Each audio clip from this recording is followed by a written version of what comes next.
Yep. Give me 2 seconds. Yeah, I'm just making sure I hit buttons on everything that we're good to go. All right. Looks like it's recording. Mike, tell me something good. What do you want me to tell you? That worked. Hell yeah. We are live on YouTube. We are live on Twitch. Oh, it looks really good on Twitch. Except you're getting a little digital camo going on with you. Oh, suck it, Mike. Damn, suck y'all. it, you old man. You can't even work your new camera, you bitch. Wow, Phil's in form tonight. Damn, I guess so. I'm on vacation, motherfucker. I've been doing nothing but drinking coffee and playing Pokemon all day. What do you expect out of me?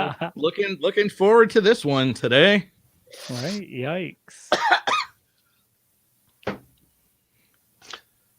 Charles, do we have our intro audio yet?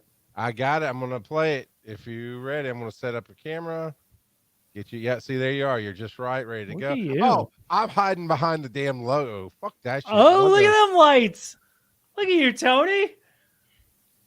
All right, take the logo off. All right, Tony, you ready to go? You were hiding behind the logo. Yeah. You ready to rock and roll, man? As ready as I'm gonna be.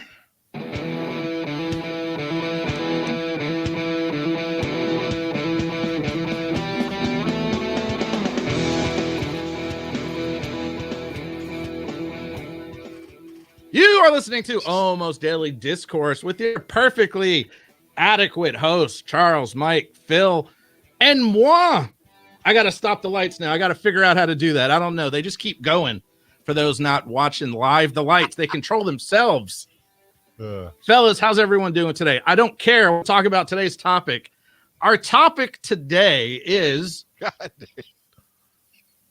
Tony, you're a mess. What are some of your favorite well, here's the thing. I was told there would be an audio intro. I said, hey, is there an audio? The audio intro?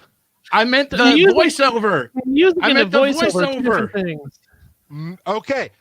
Here goes into your topic, Tony. Here's one of my favorite Dragon Con moments when people assume I know what they're thinking when I have 50 million things to plan.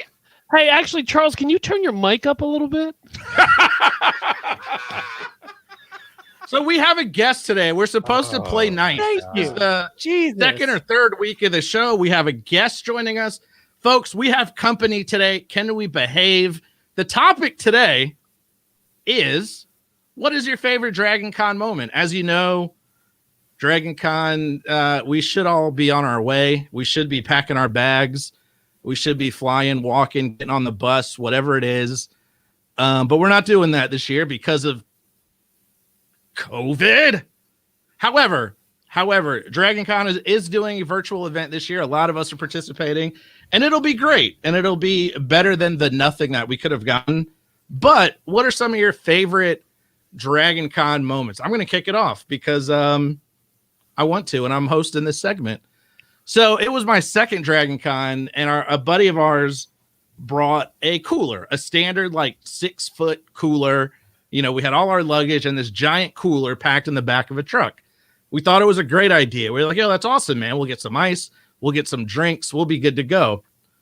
So we're loading into the hotel, and the guy unloading our bags drops the cooler. Just honest mistake. He thought it was going to be heavier. It kind of slipped. The cooler opens up and out pours probably about 40 different Chewbacca action figures. I'm not exaggerating. It was a cooler full of Chewbaccas, and I'm a little embarrassed. The dude's looking at me. I'm like, I don't know, man. That's his cooler. I don't know. And our friend, again, it was only our second Dragon Con. He was like, well, Peter Mayhew's going to be here. I was like, do you think he's going to sign 40 fucking Chewbaccas? He's like, I couldn't decide which one to bring. So I brought them all, and we're going to work it out. So there we are, scooping Chewbaccas off the street and putting them back in the cooler. And this was easily 8 years ago. I remember it like it was yesterday. Just one of my... For every time I heard scooping Chewbaccas off the street at Dragon Con, I tell you. Just one of my favorites. Well, where's the booze? Well, we got the booze later. We had to clear the Chewbaccas out. before we had room for the booze. So That's I thought a for rookie sure. mistake. You got Right, I thought for sure the booze was coming in the cooler. This was a real. No, we then went. So, I mean, if you want to know the story, we then went to Publix and then we bought food and booze and then we put it in the cooler. I'm sorry, was this Mike's favorite Dragon Con moment? I thought it was mine. I'm asking questions about you. Sorry for being interested in your fucking life, Tony. You know what? Never mind. Fuck you, Tony. I thought 40 Chewbacca's was good enough. You know, like I thought that was enough, but that's only the first story. I got another one later. Mike, you're fairly new to Dragon Con. What's your story? There better be 41 Chewbacca's. First off, I want to introduce our guest, Bobby Blackwolf. Thank you. Fucking A. Allison. Because I'm not a dickhead. Bobby, how you doing tonight, pal? I'm doing well. I'm just enjoying the show like everybody else. I didn't think I was on this. I just, thought I was just sitting here listening to a Tony P. Anderson story, and I'm like, all right, cool. Yeah. That is fucking embarrassing. Bobby, like, I was so excited to have you on because, like, getting to know everybody from the digital media track last year was my favorite Dragon Con moment. Because, like, I'm new, right? Get out of here. Fucking Boo. get the dick out of your mouth, Mike. Like, come on, dude. Everybody but Phil has been really fucking amazing. Like, Well, I mean, gotta not tell everybody, ya, right? You don't have blonde hair. I don't think I like you anymore. That's how I met you. You look like there's this one actor who he's in Dirk Gently. He always plays this weird character with frosted blonde hair, and I thought he showed up to our panel like, dude. Dak Shepard. Douchebag. Yeah, he has the beard, right? The line beard. Yeah, he always has. Yeah, the beard. yeah. Yeah, Elijah Wood. Let's see. Elijah Wood. But yeah, Bobby, Mike, Bobby, I sincerely am sorry. I truly do apologize. Michael Eklund. I understand. You just want to talk about Chewbacca. I mean, I get it. Well, I thought. Would it help if I? Would it help if I? Would that help? Would that help? Now do it 40 more times. No. He will. Thank So, you, Bobby. I appreciate that. Is this going to make your favorite Dragon Con moments list now? This is it right here. Nope, on a new show.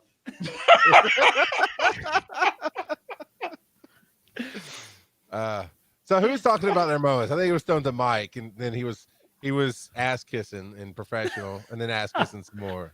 Yeah. You're getting me nice to Ty Cochran. It's whatever, man. I mean, Fuck that guy. Oh, God damn it, Phil. The show's brought to you by Anchor FM. Anchor. It is actually. We are hosted on Anchor.fm.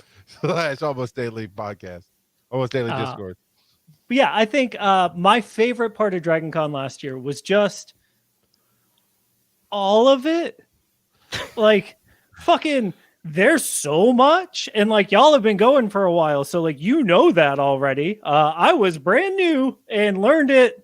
And holy shit, like I'm still recovering like mentally from just what it was. There was one point, it was probably 2 a.m. We were headed home after being in the downtown area with everything going on. And there was a random parking lot with parking lot karaoke going on. And these two people were just screaming along to Robin songs. And so like we jumped in this like dance party with all these strangers in a parking lot, and it was fucking incredible. Like it was so much fun. Like that to me is like the quintessential what is Dragon Con moment. Like a bunch of nerds dressed in like video game character costumes dancing in a parking lot to like European dance music. Fucking hell yeah. Nice. Phil, So like you have something to say. I'm gonna reference my first year of Dragon Con, which was really only 1.5 days. Maybe not even that, Not because even quite that, I don't think. what happened was Botched went down for their live show, and I couldn't because I had work. So on Saturday, and our show was on Sunday. On Saturday, I come up with the fucking idea that I'm going to work 14-hour shift and then jump right on a plane and head to Atlanta for Dragon Con. All right. Well, that's stupid. Oh yeah, it was great. So I researched that TSA allows apples to be brought onto the plane, so I put my entire book bag full of apples, and that's what I ate for the entire day. I get to the airport, I get an Uber, and I say, you know what? If you can get me to Hilton downtown in less than 15 minutes, I'm going to give you a $20 tip. And he got me there in 10 minutes, just bobbing and weaving through every fucking lane he could to get me there. I get to the front door. I don't have a badge because I wasn't going to Dragon Con. So what happens is Chris Wisdom comes sorry out. to interrupt, but were you pro that year, I think? No, I wasn't coming to Dragon Con. But you told me you were coming. I knew you were coming. Yeah. So you gave Chris Wisdom your badge, and he ran it out to me. And I grab it, and I'm running down. I got the Pokemon podcast to do, and the guards at the front were like, "No, hey," and I was like, "I'm late for my fucking panel. Here's my badge." As I just run by them before they could check it, and they're like, "I'm not going to chase this idiot. No, why would I do that?" So, the whole experience of getting there, getting onto Pokemon Go panel with like 30 seconds to spare, and then the entire absurdity that was Botched the live show for our first season. It will always stick in my memory. As much alcohol as I had that night, I still will never forget it. I like to think you like tossed an apple to the taxi driver. Like, thanks, Uber. This is about $20 worth of apples, sir. Enjoy. Hey, that's a golden delicious right there. That's a premier Honeycrisp, my dude. Yo, 5 of those and you're fucking set on that tip. Good apple. Shut up, baby. I know it. I fucking love those apples. Shut up, y'all. I pay $5 an apple, $4, whatever math is. Get fucked. You're listening to Apple Talk on Anchor FM. Bobby. So this show, you may have noticed on the cover art of the show is a dumpster fire. So hopefully that kind of summed it up. You knew what to expect. But with that, man, you've done a bunch of Dragon Cons. What are some of your favorite moments? So that's the thing is like I've been to so many. My first Dragon Con was 1995. So I'm not going to say I've been every year since then, but I've been there for most of those years. So they all run together because each one's completely different. So when I first started going to Dragon Con, it was literally I would go to Saturday and I would go to the vendor hall and that's it. That was my Dragon Con, which is not what Dragon Con is. So I didn't really experience Dragon Con my first couple of years because I was like, I'm walking around and seeing all the funny sci-fi things that I could buy and that I'm not going to buy because I'm a broke college student. But that was my initial Dragon Con. Then I started going and like in the early 2000s, I did a couple of the panels. I remember actually sitting in on actor panels and before they cleared the rooms, they didn't clear Centennial Ballroom at the time. I went in to go see a panel. And the panel before it was the 2 Boba Fett. So it was like the guy who played Boba Fett in the original series and then the Boba Fett from episode 2 because they didn't clear the room because the next panel was for this show called Firefly. And so I actually then kind of stayed in the room and like went up a couple of rows up to then see the Firefly panel, which that you could not do now. They're like, no, get out, get back in the line, stand outside for an hour and a half. You want to see this. But back then, you ruined it for the rest of us, Bobby. I did. It was all my fault, and I got to be in the 10th row, and it was fabulous. But really, what some of my most favorite moments, because I've done so many different things. Sometimes I stay up all night playing Werewolf in the 24/7 gaming. Sometimes I've stayed up and with the podcasting track and now the digital media track. But really, early on. And I want to say this was in the mid-2000s. This was back when the Celebrity Petting Zoo was in the same room as the dealer hall. So a lot of people call it the Walk of Shame, Bobby. We don't actually touch very much with the celebrities. Well, I know now, but back then, this was a simpler time. It was different. But different times, yeah. And this was back before the America's Mart. So this was when the vendor hall was in the Marriott ballrooms. Like the atrium ballroom, but the dealer hall was that basement, like green carpet. It's all the way down to the bottom of the Marriott. So you don't usually go down there anymore except for like the parking deck or something now. But I would go in there and my favorite TV show of all time is still Babylon 5. And Peter Jurassic was down there because he was They were doing some Babylon 5 stuff. It had only been off the air for, about 5 or 6 years at the time. So there was still interest. And he was already doing his professor stuff at one of the UNCs, I think, because that's what he did. He was a professor in the theater department there. And we got to talking, and I was mainly just thanking him for coming to Dragon Con. And he actually kept me there, and we talked for about 5 or 10 minutes, just because there was nobody behind me, and I guess he just didn't want to be alone. And so I got to have a cool conversation with him. So that's probably one of the ones that stands out in my mind out of the jumble of so many things. Because like last year at this time is when the dinosaur rave was in the Hilton on Wednesday night. All the dinosaurs, all the T-Rex costumes, but they're all cosplaying as something different. And they're all just having a dinosaur rave in the lobby of the Hilton. So that was last year. So, I mean, I normally would be there right now, but I'm here with y'all. I'm sorry, Bobby. I really am that you're here with us and you're missing Dragon Con. And you forgot that I existed, Tony. That's really what it is. I'm sorry. Who was that talking? He doesn't have object permanence, Bobby. Right. So yeah. Thanks, Phil. I appreciate I will you. say got you. that Tony never forgot when Rob came on. I mean, there's that. So, just to rub it in. I know. And and the funny thing is, if you're a Dragon Con regular, the dinosaur rave. Like, oh yeah, dinosaur rave. That makes perfect sense to me. But those that have never been, Stealth King in chat, he's like, oh, I've never been. He's probably like, what the hell are they talking about? But it's dinosaur rave. It's a thing. It's a thing. Normally on Wednesdays, I'm picking up the truck to haul all the gear. Yeah. Thursdays, and picking up all the gear. Picking me up, and then we get the gear together. Yeah, I got you. I'm picking up Tony's BFF Rob because he's flying in from California, and that's why we show up on Wednesday night, and then on Thursday he adjusts to the time change, and then we go do some sightseeing thing in Atlanta on Thursday while Charles is doing all the heavy work, and we don't offer to help. And Tony's picking up Chewbacca's. But yeah, again, damn it! This is the third year in a row. Ted. Every year, Charles, you're coming. I will say I don't know that I've had my favorite moment yet, to be honest with you, because it's I do a whole lot behind the scenes, and even before that, I never attended. I was always told, it was in like 2 hotels at the time when I first heard about it, maybe 3. It's like, yeah, you just wander from room to room, getting free booze and sleeping it off in some stranger's hotel room. I'm like, that sounds horrible. Wait. Like weirdos. That really sounds horrible. What?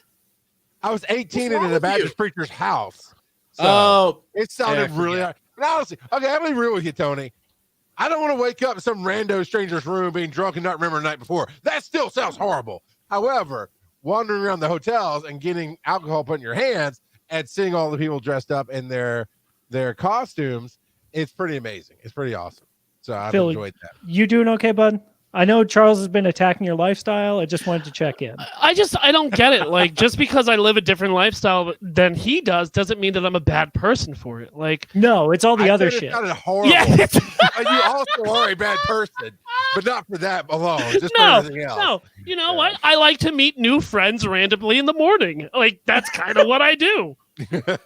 Well, I'm usually exhausted and having to go do something. Anyway, so my first year, we don't kink shame here, guys. Not on ADD Pod. I will say, one of my favorite memories of Dragon Con. I've never once paid to go to Dragon Con, and all the time I've been going. The first year, I got New Media Expo to pay for me to go, so I could talk to people and figure out what was different for Dragon Con, and maybe they could use it in their con and this, that, and the other. And then after that, I became a pro, and then after that, I became the director. So I've not had to pay at all to go. But I will say it never humble brag much, right? Yeah, but he's paid in his sanity. He's lost his sanity, so that it's a different type of payment. Yeah, but his sanity is worthless, Bobby. Yeah, he just said. I'd rather I'd rather the apple. Yeah, Phil's never brought me an apple. Is all I'm saying. No, motherfucker, I ate them all. Yeah, I even offered him coffee in my house. Nah, I'm good. Nah, I don't want your coffee. So, it never ceases to amaze me if I'm on a panel and it looks like somebody's coming up to say something to me. They don't, and they go like to Tony or to Phil or Bobby or somebody else. I'm like, I'm here. I mean, no, they don't come to me either. They go straight to Rob. Yeah, everybody, They go to my BFF. You feel me, Bobby? You feel me? But Tony, oh no, I will tell a story on Tony. Okay, so there was some kind of Atlanta podcasters group on Facebook, some kind of podcasting thing on Facebook, and that's how I first discovered Tony P. Henderson and Geek Versus, and he was like, yeah, I'm going to go to DragonCon. I'm like, oh, I'm going too. Let's meet. Okay. All weekend. Hey, Tony, where are you? I'm in the Marriott. Okay. Well, there's a hell of a lot of Marriott to find you. No, that's fine. I was like, well, I'm in the podcast room all weekend. Okay. Nothing. He kept pretending like he's going to come introduce himself to me. I really wanted to meet him. This sounds familiar because I went to the Southern Fried Gaming Expo, and Tony's like, I'm going to go to the Southern Fried Gaming Expo too. And he's like, oh, yeah, I was there, and I just didn't want to tell you. No, that checks out. Yeah. That's insane because Tony ran up to me and was like, holy shit, Mike Ellison. And it's weird because when I was going to bring this up, like we had my second favorite memory is last year when we had the botched barbecue, right? Oh God, and so fun. What we did as a show is that we had a barbecue for Adventure Incorporated and all of our patrons, right? We just opened it up. Here's our address, free food, free drinks. It's just a thank you and a good kickoff to DragonCon. It was an odd amount of apples. Tony showed up right away, and he's like, hey, man, I'm Tony P. Henderson. I was like, yeah, we've been working together for 2 years, Tony. Like, I don't expect this. He's like, oh, well, it's nice to meet you, Paul. And then he walked by me. But all sincerely, like, that was a great time to just kick the fucking DragonCon off. You know, we most of us except for Mike were drunk and having fun, and the food was good. And me and Tristan kind of just threw that together like 2 weeks before DragonCon happened, and I'm so happy that it worked out. Yeah. In the words of Mike Ellison, I met a lot of people that weekend, so it's hard to keep up. It really was a blast. It was a great time, and I've been to plenty of DragonCons. I've never kicked it off with like a barbecue or a party or something of that nature, especially off-site. And I was like, oh, this is off-site. But it was amazing. That's where I met Mike. It's where I met Steph. Met a bunch of other people I don't remember, but I still met them, and it was great. It was cool to meet these nameless, faceless people. Remember when we get to meet him again? We had Steve on a couple weeks ago, and he's like, hey, and he's like, oh, it's nice to meet you, Steve. He's like, we met at the botched barbecue. Oh, man. All right. He was like, don't you remember Bean? Bean was there. It's like, no, it's the cowboy hat guy. No, it's just the sword. Faceless. There's a picture of me talking with Tony, and Bean is standing behind him with the hat. And I Tony's never met the I had nothing. I had nothing, man. Can we be honest? Can we be real? Always. So I walk into this barbecue, and so here's what we see: some pretty good food, or a nice spread, and it turned out to be good. But a nice spread of food and drinks, probably about 5 or 6 women who I remember, and like 50 white dudes and Chris Wisdom. So yeah, bear with me here. That there was a Steve, a Paul, a Phil. I don't know. I don't know. Tristan, a Caleb, a Kyle. I don't know. They were all great. Everyone was nice. It's weird how when you're put on the spot, you're literally naming everybody who was there. I can't. I'm just going down a list of names.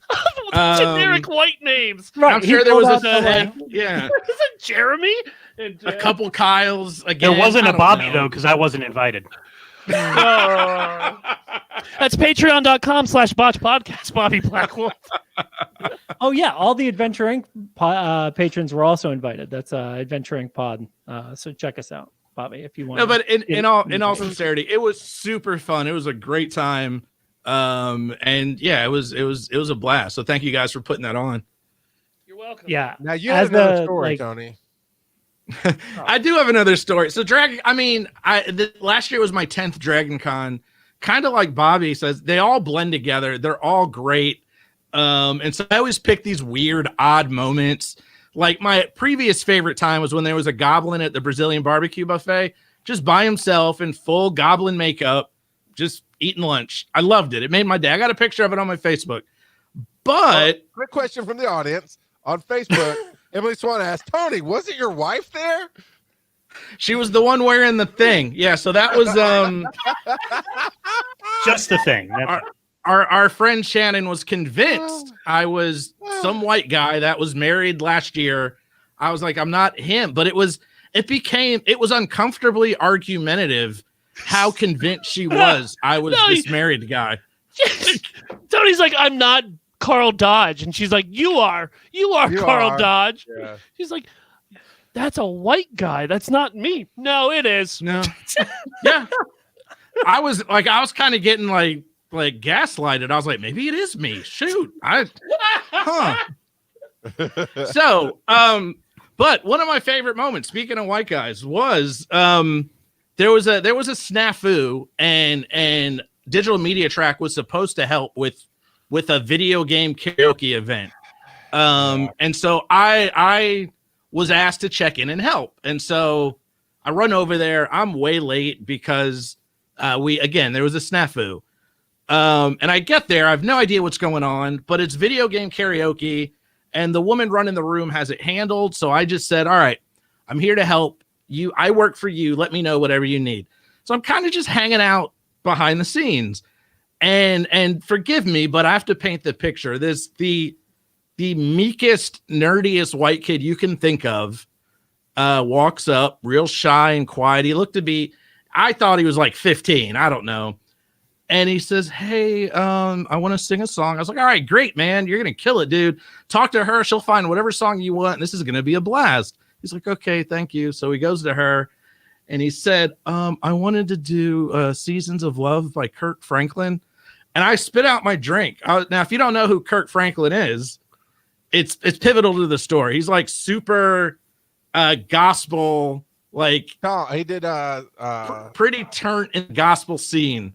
He did, I don't know, 1,000 different church gospel songs. So suffice to say, I did not expect this kid to know Kurt Franklin. And I was like, excuse me, did you? He's like, oh yeah, I'm a big fan of Kurt Franklin. All right, man, do you? So he performs Kurt Franklin, and as far as I'm concerned, he does great.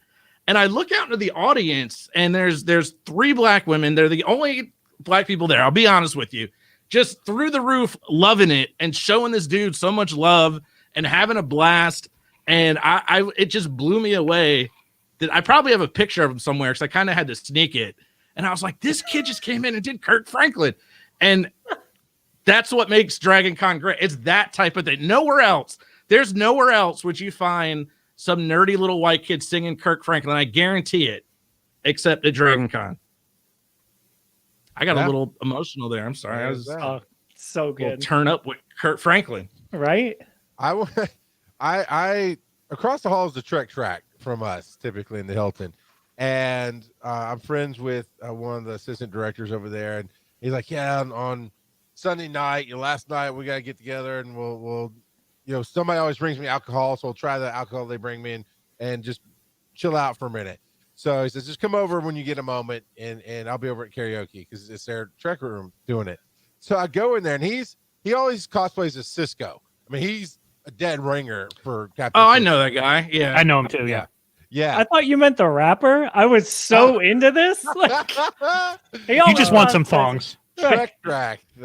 Although this guy gets it. Bobby gets it. Him as Captain Cisco karaokeing the thong song would be amazing. That would be on point. So I go in there like, hey man, he's like, come here. He's up at the front. He's not singing anything. Somebody else is singing. It's some like Loving You or some weird ballad. So I go up there and he grabs me by the arm and we prance to the middle in front of this girl singing. And then we prance all the way out, like skipping like little schoolgirls. I'm like, fuck it. It's Sunday night. I need some alcohol. I'll do whatever it goddamn takes, man. I'm whatever. I had no idea why we did that. But then we went and drank some really good tequila. That was cool. A lot of moments at Dragon Con are like, why is this happening? Yeah. Like when we finished the botched first show, we went up to the Hilton balcony and there was a party and there was just people whipping a man. And Tristan's like, oh, I need to get up on this. And I was like, that sounds like Tristan. All right. I mean, have fun. I'll stand here for weird support, but why is this happening? We're all cool with this? We're all cool with this. Okay. No, I'm not going to say anything because we're all cool with this. Just have another apple. You got to Just- look yeah. around the room. Like, if everyone's good, like, we're all good. All right. All right. I was there for the moment where Night Oh, I I Attack. thought you were the going to say whipping. that. I was Yeah. that man. I was No, I the was whipping It was- boy. It was my That was idea. my initiation to be the director of the trick. Oh, no, I was there when Night Attack did. Game of Thrones was huge, so they ended their whole panel with shame, and everybody's shouting, Oh, the shame, off. shame, shame, and they come out of the doors of the Crystal Ballroom. And lined up to come in for the next panel is this BDSM with flames and crosses and everything else. And I mean, the first people come in, everybody starts turning. No, stop, everybody, stop. No, we don't mean it. And of course, the line's just cracking up because they're loud as shit. So they heard the show standing in line. So they're just cracking up and everybody turning pale and freaking out like, no, we don't mean any shame. We promise. No. And it just waves of shame kept coming and people kept trying. It was awesome. But Tony's time to show some love, man. Yeah, so after all that, I have to show love to the DC Digital Media Track, which is on Twitch, twitch.tv/DC Digital Media Track. And it's the Dragon Con Digital Media Track. And so, no, it's not. Sorry, what is it, Shane. Charles? DC Oh, Digital Media. Yeah, that's what I said. Yeah, DC Digital Media. It's the track that, yeah, that's what I said. It's a track that bites back. But in all sincerity, that's how I get out of mess ups now. But in all sincerity, you're gonna hear that all night. But in all sincerity, it's DC Digital Media, and the reason I want to talk about it is because there will be a ton of live programming this weekend, starting Friday afternoon at 2:00. We literally have 30 panels going on from D&D shows to how to teach over digital media to representation. It literally spans the gamut, just like it really would in real live Dragon Con. And it's free and everyone can join and watch. So follow twitch.tv/DC Digital Media and check out all the free panels from matter of fact, everyone on the show today will probably be doing something. So yeah, that's it. You can find me. But, but seriously, in all sincerity, you can find me at TonyPHenderson.com. You can find the show at almostdailypod@gmail.com. Twitter at almostdailypod. We really got to get someone to read all these for us. We're working on it. So I don't have to do it. Yeah, absolutely. Facebook, Almost Daily Pod, and Anchor.fm, Almost Daily Pod. And we're in iTunes now. I just saw it last week. We're in iTunes. You can find us there and look for us in your favorite pod catchers. I think that's it. Is that it, guys? Can I go now? Will you do me a favor, Tony? Of course, Mike. Anything for you. Will you ask him to give us a 5-star review? Mike, This guy's that's a great pro. idea. This guy's a pro. Mike, This guy gets it. Mike, that's why we have you here. We have you here so I can learn. Mike, I think that would be great if you guys listen to my friend Mike. Give us a 5-star review. It really does help the show. It helps, get it out into other catchers and people find it when it has more reviews. So that would be great. Mike, thank you again for the great idea. Bobby, hey, you're on the show. Awesome. I am. Hi, guys. I'm Bobby. That's it. Tune in. What do we got? Friday for Mike's episode about how do you handle something you're excited about. So tune in Friday and hear from Mike. I'm going to go now. I'm tired. It's past my bedtime.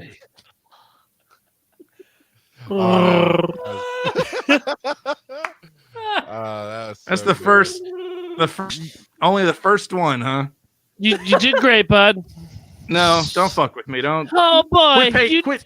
you Phil, did Phil. great. Phil, Oh, quit man. patronizing me.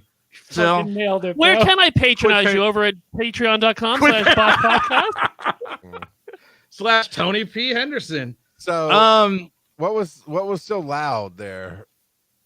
Oh, the alarm sound that you have that goes off at I 30 didn't have seconds? it. I didn't hear it. I didn't have it tonight. I didn't hear anything. And all Did somebody breaking into your car? seriousness. Yeah. Yeah, maybe I gotta go check on something. Yeah, because no, I don't seriously. I had on the first segment. I don't set it because I watched the recording. Then I remember to set it after. Cool. So I'm you may need to check on. Are you smelling toast, Stephanie? Call Yeah, 199. Yeah, everything's fine except I can't feel my left arm. That's normal, Yeah. right? Yeah, no. I mean, What was So- that time? depends on what you and Stephanie did before the show, but Ew. What was that time, Woodville? That time Can I just website go- that you use, Charles. it's called online. Here, I'll put it in the regular chat. Everybody can see. I actually just pulled up my own online stopwatch, timeanddate.com. So, Fair. hey, those still watching the stream, you get to see the behind the scenes. The question was misunderstood, and so I was waiting for the audio, the vocals to kick in. Okay, yeah. Hey, gotcha. and I was like, "Oh, I'm like- motherfuck!" Like, And on the third, we're like, come on, dude. and I had to like scramble, like it's written up there somewhere. I Yeah. was just like, "All right, cool." As soon as Jenna does her thing, I'll get started. Yeah. Can't be She's worse got- than she got mine. Stuff going on. You're all But good, that's- Doug. That's why it's a dumpster fire.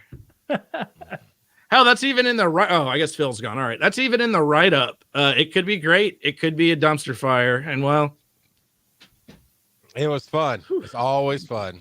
that's all that matters. So before we start the next one, do we want to like?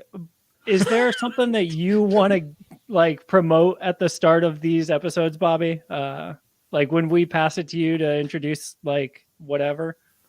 I mean, I can promote my network and my podcast, but I was taking everybody else's lead on that before I. Oh, that was your first. That self-promoted. was your first mistake, Bobby. That was your first mistake. Yeah, look I'm- at this I'm a fucking guest chuckle here. fuck. Like, come on now. You gonna listen to Tony? What's the is it www.vog.com? VOGnetwork.com. Network.com. Oh Didn't even introduce the guest. It's a new show. We're all new to Yeah. doing this. Yeah. It's fresh. We are It's not whatever. new to doing this. We are not new to Are doing this. you, Waluigi? Shut the fuck up. Look, hey, I have a solo show. I ain't Yeah, I introduced do to too. nobody. I do too. I'm not used to talking to other people. Hey, everybody, this is Tony P. It's me. Let's go. Let's get talking. Fuck the rest of y'all. The only reason I got the other three is because your name's written in the thing. Like, Now, Phil, you're gonna need to put your show the love thing in so I can put a banner up. But all right, you ready, Mike? Yeah. So on the banner, probably not that huge URL. But Here, I got it. I'll bit.ly it for you. thank you. What are you talking about? I got it. For my show, the love thing. Oh yeah, What are that's you- all you put in there for me. I'm gonna copy and paste it. Well, I just didn't know if you wanted like a picture, a little. Patreon.com/botch podcast is why we sponsored that, not you, fucker. All right, no, I'm just kidding. My Phil's gonna we fix it. we use your money for drugs, so just so you know. Hey, you're the friend I need to know. All right, there's the Not marker. for you, for me. Shut up. Here we go.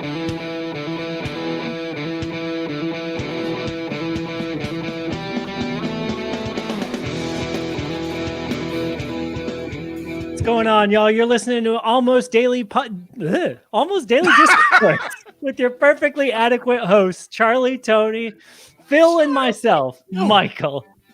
We're joined today by our special guest, Bobby Blackwell from the Bobby Blackwell Show. Wait, I actually get introduced early this time? Yeah, Aren't we supposed to like go for like 10 minutes before I get to say a word? No, how's it I got supposed to your work? back, Doug. Tell everybody Hi, hi. Hi, everybody. I am Bobby Blackwolf, as he said, host of the Bobby Blackwolf Show, the absolute worst name you could think of for a podcast that's about video games. Because how do you know it's about video games? You didn't. Because 15 years ago when I started, I picked a terrible name. But I am a co-founder, and we are part of the Voice of Geeks Network, which is a podcast network and a streaming network about all things geek culture. And we're live on Twitch over at twitch.tv/VOG Network on Sunday nights, 8 p.m. Eastern, 5 p.m. Pacific, each and every Sunday night, except for when like conventions are going on. We don't go on then. But that's where you can find me. And I'm also on iTunes, Spotify, Google Play, TuneIn, whatever. I'm probably there because after 15 years of having the same RSS feed, everybody picks you up anyway. Hell That's yeah. true. They start taking your stuff. So you happy now, Mike? You gave him a good 10 minutes of your segment. You're good now? Yeah, honestly, Yeah. I feel like, it's important. If we're going to have guests, we got to treat them nice, right? Like, fucking, come on. For those who maybe actually didn't listen to the last episode, which I wouldn't blame them, it was mine. I completely forgot to introduce the guest. So, Mike, way to go! You're getting us there. Hey, we're making improvements. We're making improvements. All right. So today's question kind of piggybacks off Tony's topic, actually, from last episode. How do you handle waiting for something you're excited about? Like, there's a lot of exciting stuff coming, despite the dumpster fire that is 2020. We've got, PS5, we've got the new Xbox, we've got fucking Dragon Con this weekend. Like, there's a lot. What do y'all do? I stay busy. I just interrupt. I don't wait. I just jump in. That's what I do. No, like that's for anybody. Like, what's something that you've been excited about lately? That and how do you handle that excitement? It's been so long since I've had to be excited. It's had something to be excited about. I actually forgot. Stealth King says, "Die slowly." Yeah. Well, that's the thing, right? No, go ahead, Tony. Thanks, Phil. You're welcome. For Tony. me, appreciate it, Phil. You're the best. Anytime, Tony. Yeah. Tell us, Tony. So now, this time. Yeah. For me, I have to stay busy. Normally this time I am getting excited for Dragon Con. And I just throw myself into work, and it's like, all right, usually I have to get ahead of the game so I can take time off. So I find an excuse to stay busy, either working on day job or working on digital media work, or believe it or not, every now and then I'll work out. It's that usually if something exciting is coming up, I work out for 3 days before, and it's the first time I started, but it doesn't matter. It's like when you brush your teeth the day before you go to the dentist. I gotta get those 3 good workouts in. Hold on. Wait. Hold on. You're supposed to brush your teeth all the other days too, right? Twice, Tony. Now this is I'm gonna trick them. I'm gonna pull the floss over their eyes. You do an extra good job right before you go to the day. Spend a little extra time. So I get those 3 days of pre-Dragon Con or pre-beach trip workouts, and that do absolutely nothing, but you feel better about yourself. But no, I just keep myself busy. And that's it, stave off the insanity. Sure. Yeah, if I'm not buried into my work, it gives me, time to look around. I normally don't. So even with Botched, we normally go on that Tuesday before we all leave for Dragon Con. We record 2 episodes like we do every night. We go to the bar. We have we'll see you there, last drink, and then we all, get up and go. But for other things, it's different. If I'm going to a concert, right, and I have a concert coming up, I'm going to listen to the discography probably a month or 2 months ahead for that entire time until the concert, the day of the show. Then you cut it off. If there's a film coming out, you got to watch the movies before it, like an MCU movie. A good refresher is the 30 films that came before it, right? So a nice appetizer. Yeah. Just sit down and watch the entire Lord of the Rings extended cuts before The Hobbit comes out. That's what everyone does, right? But mostly it's true. I stay busy. Cool. So I don't have to realize how fucking hectic everything else is around me. So speaking of shows, actually, are you the type to look up a set list before they come to town? No, it's ridiculous. Okay. That ruins the surprise. And plus, if you're a good enough band, you switch up your set list every fucking show that you do. Sure. But, let's be real. A lot of bands don't. Well, I know, but it's lazy. Well, yeah. No, I just wanted to know what side you were on this, right? I'm on the anti-lazy. If I'm going to keep busy so I don't have to look at the world around me, you should be able to remember all the songs that you wrote. So, I'm going to take a quick stab at what Botched playlist is going to be for this Dragon Con. We're not showing up.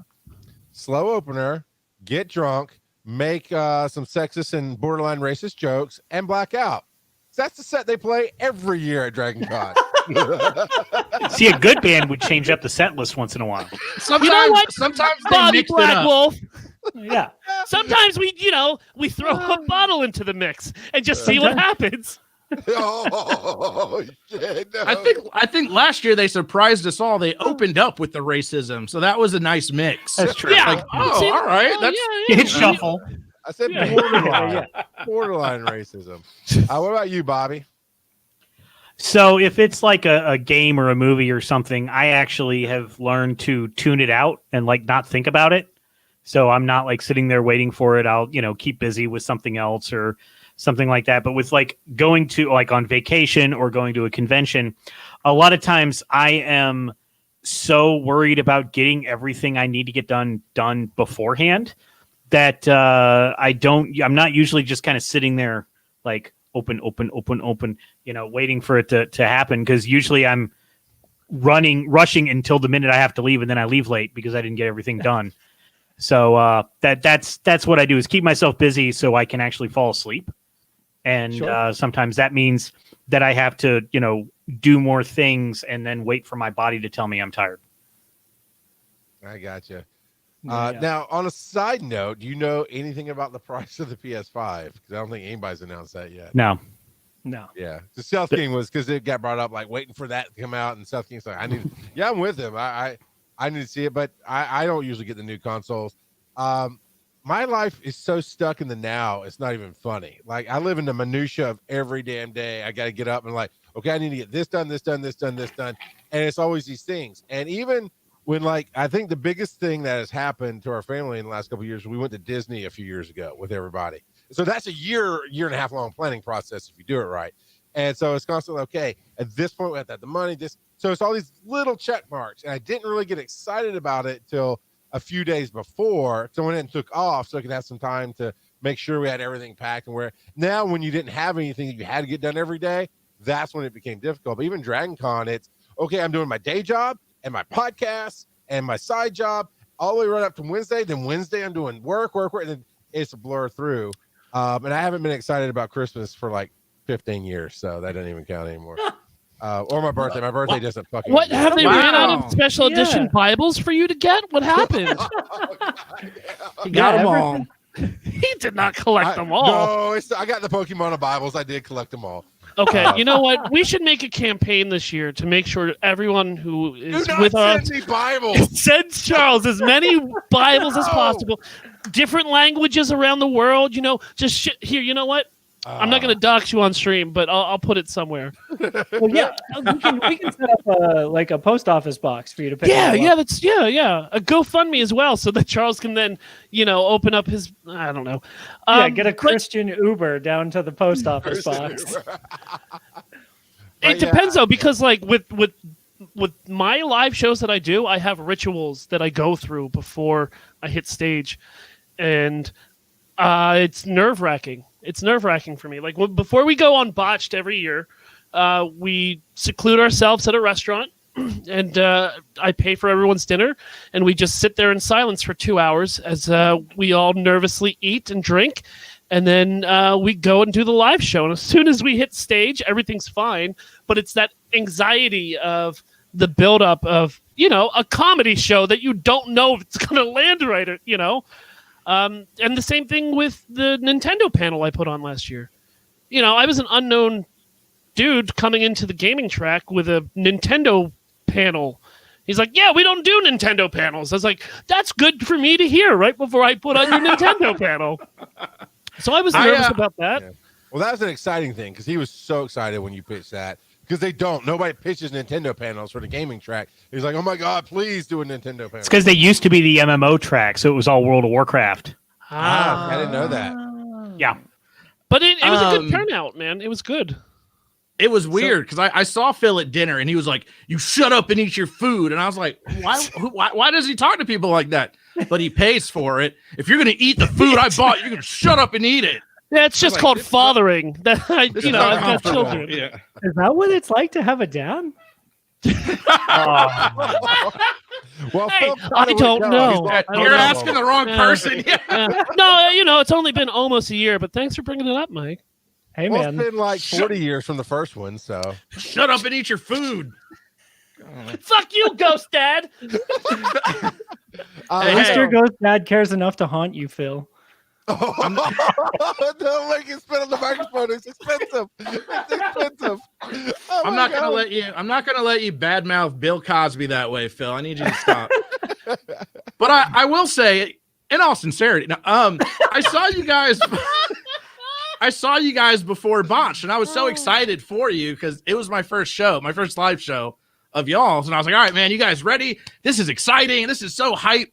And I started getting like hyped up closer to showtime, and you guys were freaking the fuck out. And I was like, are you okay? We always Are you guys do. gonna be all right? Yeah, Tony. No, their second year, the first year they're in the Crystal Ballroom was the second year they did their show. And on their show, they're always rock stars. You talk to fucking Phil, he's goddamn rock star all the time, rock star. And I'm going back there, I'm talking with Carl and other people that are working the board. It's like, all right, I'm gonna go tell. And I go in the back and they're all walking around like they're pregnant fathers, like, is there someone to throw up? Oh my, what the fuck is wrong with you guys? And they're like, so Bob, true. you're freaking us out, man. I'm like, get your shit together. You're going to stage in 5 fucking minutes. You're goddamn rock stars. Act like it. Slam the door and left. We drank a bottle of crazy. vodka backstage before we took the fucking show live. Oh my between God. the four of us. You would not. I'll believe- never so forget. crazy. I was like, do you guys need anything? Do you want me to? Can I introduce you? Like, let's get hyped. Like, That's how I It's get at that- excited. Is having crippling anxiety. Well, it's If funny I don't because smoke like, a whole pack of cigarettes before my live show, it's not going to go off correctly, Tony.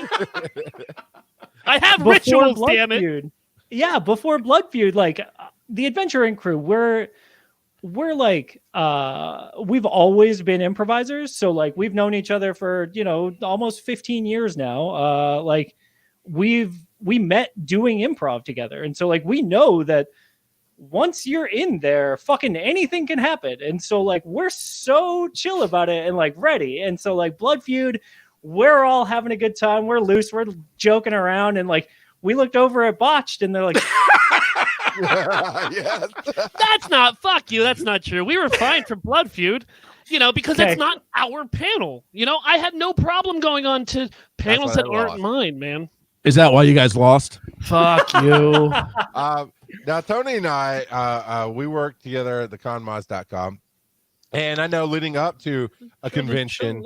Now, we're not doing no, I haven't even gotten to talk about how I handle excitement yet. just a free It's plug. fine. But no, we but I'll speak for myself. I think Tony does the same thing. As we're getting ready for a con, we will constantly be diving into the minutia of who we're interviewing, right? And, Sure. and Yeah, digging yeah. up what we can and coming up with our questions or getting our game show ready. I think we talk probably twice the week before. I mean, slowly leading up to it, but at least twice the week before we're going, okay, here's the thing. And then before we do the game show, every time we get hyped up, we do the kid and play dance in front of everybody. It's awesome.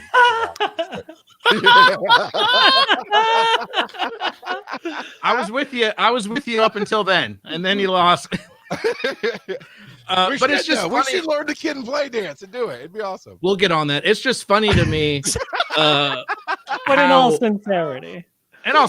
Guys, how different people react, because it's that very moment, like right before we're gonna go on, is when I get excited, and I'm like, oh, here we go. Like I start hulking out.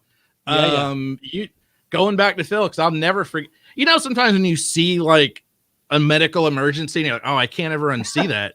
Like they were like so pale in the face, and I was like, "Oh man, this is." Austin's from serious right now." Finland. I mean, that's not fair. He's like almost see-through. He's so white. That's true. Yeah, and I'm like Tony. You'll see. And I'm like Tony because I'm a performer as well. I've been a semi-professional musician for a long time, and I've played in some very large stadiums and stuff. And I'm more like Tony. I get more hyped up, and then it happens, and then just like it's all a blur. And then when I'm off the stage or off the field or whatever, then it kind of hits me what I had just done. But I just get hyped up. I hear you, man. Speak of the fucking devil. Austin. Austin never shows up Smoking for out. everything. Put that up at screen, Bobby, Charles. I was going to ask you, Bobby. Austin just put I am my own ghost. But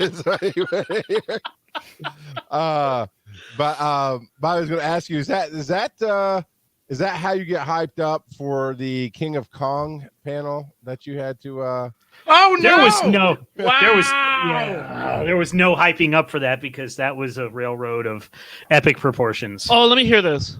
I need to hear all this right now. Oh gosh. Okay. I love that documentary. Okay. So, as seen in Variety,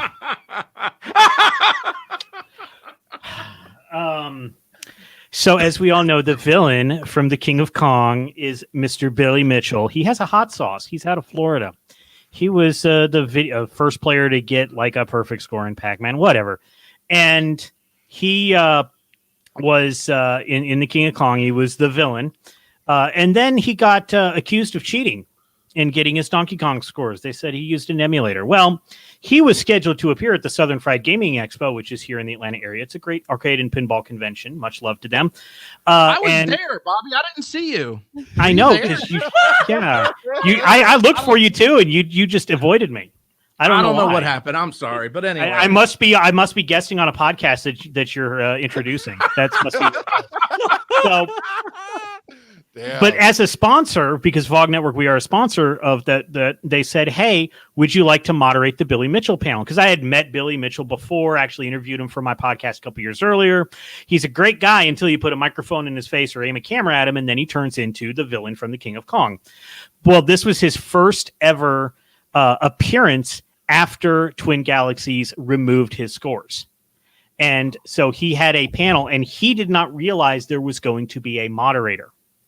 And so, but I was assigned to be his moderator. He learned that day. Did you really not realize it? No.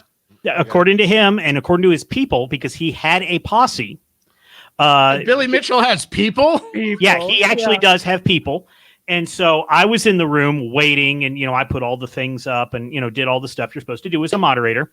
And like 5 minutes beforehand, his team comes in, his people come in, they take me to the side. They're like, okay, we didn't know you were going to be here, but here's this document. We want you to bring up this, blah, blah, blah, blah, blah. As I'm doing that, Walter Day, the guy that's always in a referee uniform, founder of Twin Galaxies, he goes up and does a little like character witness about how Billy Mitchell's not a bad person. And he's like standing up front. He does all this stuff, and Billy goes and sits on stage, and he's like, all right, Billy, take it away. And I'm sitting there on stage, and Billy's like, all right, let's go. So blah, blah, blah, blah, blah, blah, blah. And even if you read the article on Variety about this, because there was a reporter from Variety in the audience, I did not ask a single question for the first 45 minutes. It's kind of like your last Billy episode. Mitchell ate a baby on stage. Yes. And well, the first question I asked was, why should we believe you? So I think I did my job, but I let him sometimes as a moderator, especially when it's something like that. And he was going from topic to topic. Sometimes you just got to sit back, let them hang themselves, and basically just be the bodyguard so the audience doesn't rush the stage. And that's what I did. Yeah. And that's my King of Kong story. That's pretty. That's such They a good story. asked me this year if I wanted to interview Billy Mitchell for the virtual Southern Fried Gaming Expo, and I said, thank you for thinking of me. No, thanks. Yeah, we can So you curse on this weren't. show, so Yeah, so you weren't excited for that then. No. Roasted. He got roasted in the Variety article. Yeah, and then also I had to go on, like, there were like YouTube videos made about me from the people that were in the Twin Galaxies, and I actually went on somebody's YouTube show, and they're one of those YouTube drama people and stuff, and they were like roasting me apart. And they're like, why did you accept it? And I'm like, I didn't think, this hadn't broken, like the news hadn't broken when I had accepted the moderating, because we just thought it was just going to be hey, here's Billy Mitchell. Let's talk about Donkey Kong. Let's talk about Pac-Man. Let's talk about hot sauce. I didn't know it was going to be like this. And they're like, so what did you learn from this? I'm like, I won't ever interview Billy Mitchell again. They're like, okay, that's the only good answer you could give. And I'm like, yeah, I learned. Yeah. So right now, my whole body is like shaking with energy. I'm so excited to like find all of this shit after the show tonight. I think this is kind of how I like handle most things that I get really excited for. Is it's almost like a physical reaction. I ordered a new skateboard that has like caster wheels on the bottom, so it like rides like a snowboard. And I'm super fucking excited about it. So for the last like week, all I've been doing is watching videos of like other people riding this thing. And like, I can't wait. The Tony Hawk demo dropped like 2 days from now. The full game comes out. I've been playing that demo level like it's fucking 1998 again. Like every day I play at least for 20 minutes just to like get my muscle memory back up. Like I'm so fucking amped on it. Like when something comes out that I'm excited for, I get this like tunnel vision and I can't like break it. The only thing that's not true for is movies. If I could avoid anything but the title of the film and the release date for movies, I would. Like all I need to know is, the new John Wick is coming out. Great. When? Perfect. Yes. I'm in. Yes. That's what I did with Star Wars, Mike. The last one that released. And yeah. What I did was I just listened to the Star Wars soundtrack from start through the entire saga the entire day. Yeah, and then, You looked up when the set list. Well, yep. Yep. Damn. And they changed it up a little bit. They were pretty good. If you listen to those Star Wars tracks, they'll get you because it's always like death of new character suite. Like what? Why would it be called, the death of Darth Maul? So come on. They're worse than the Lego sets. Yeah. But it's funny. I surprisingly, I don't know, maybe it's probably something wrong with me. I just don't get, except Dragon Con, I don't get that excited for things.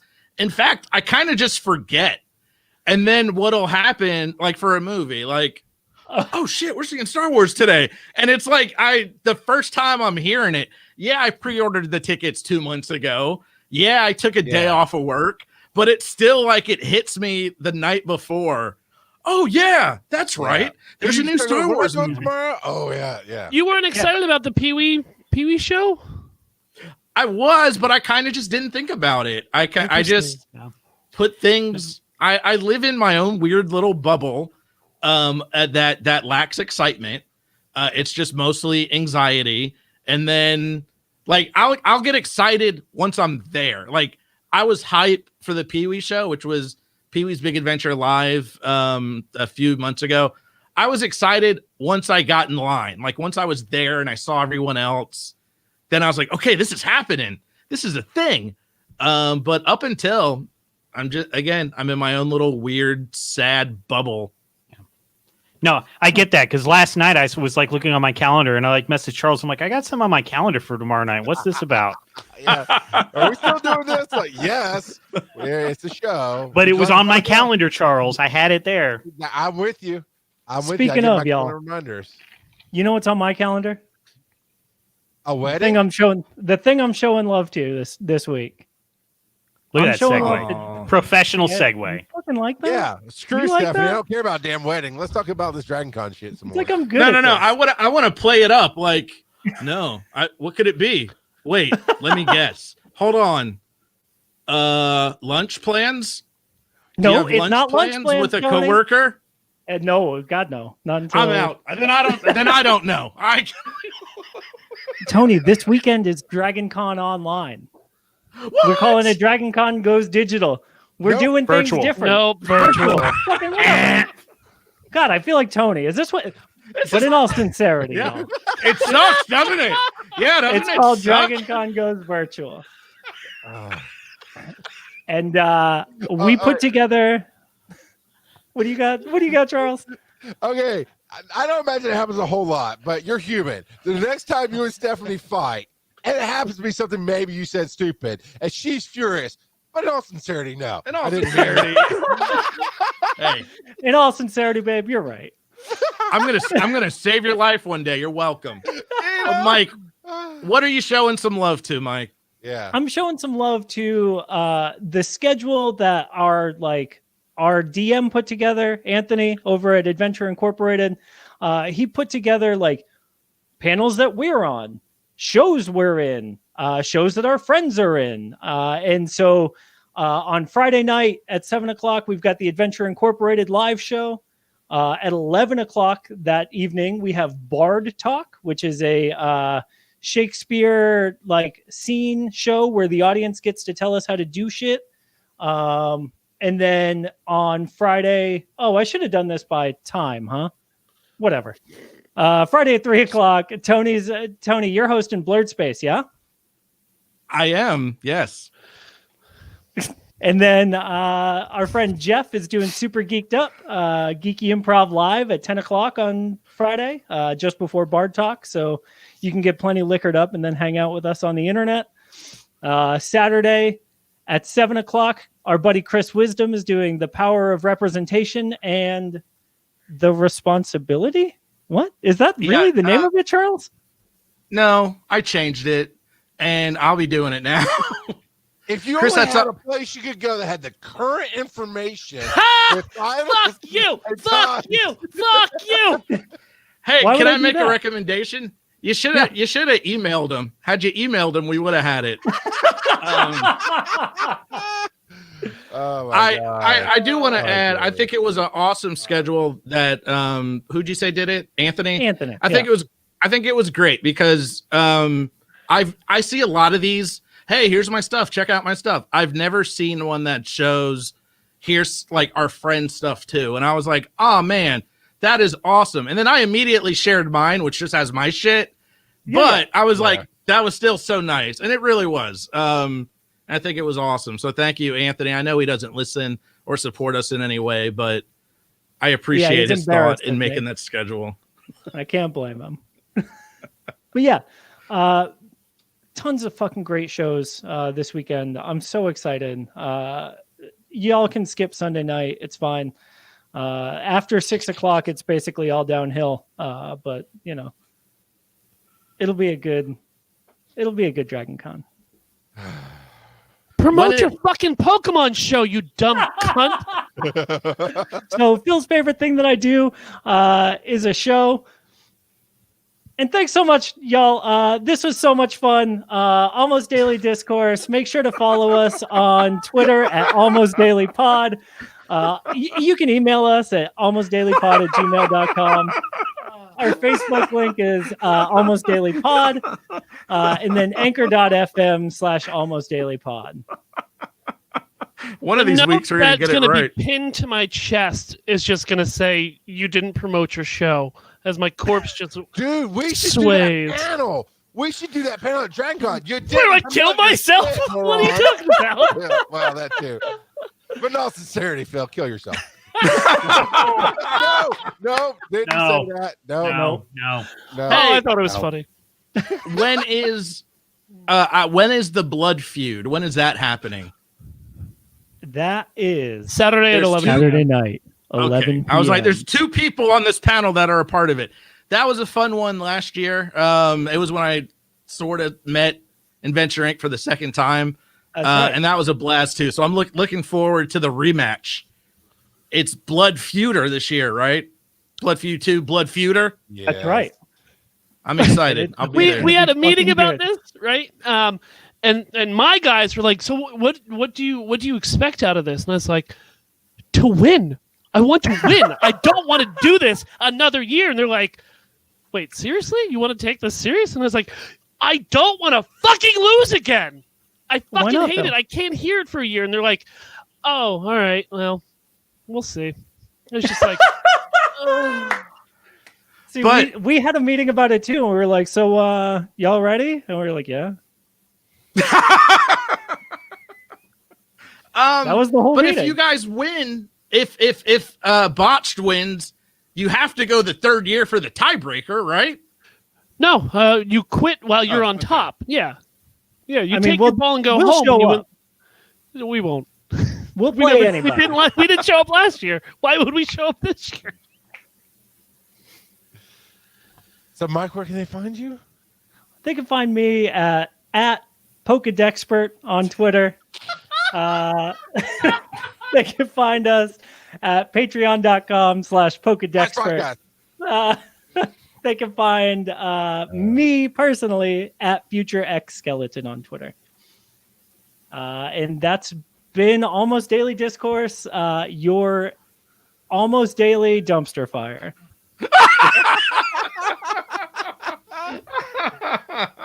Play the music, Charles. There's no outro music. Well, you,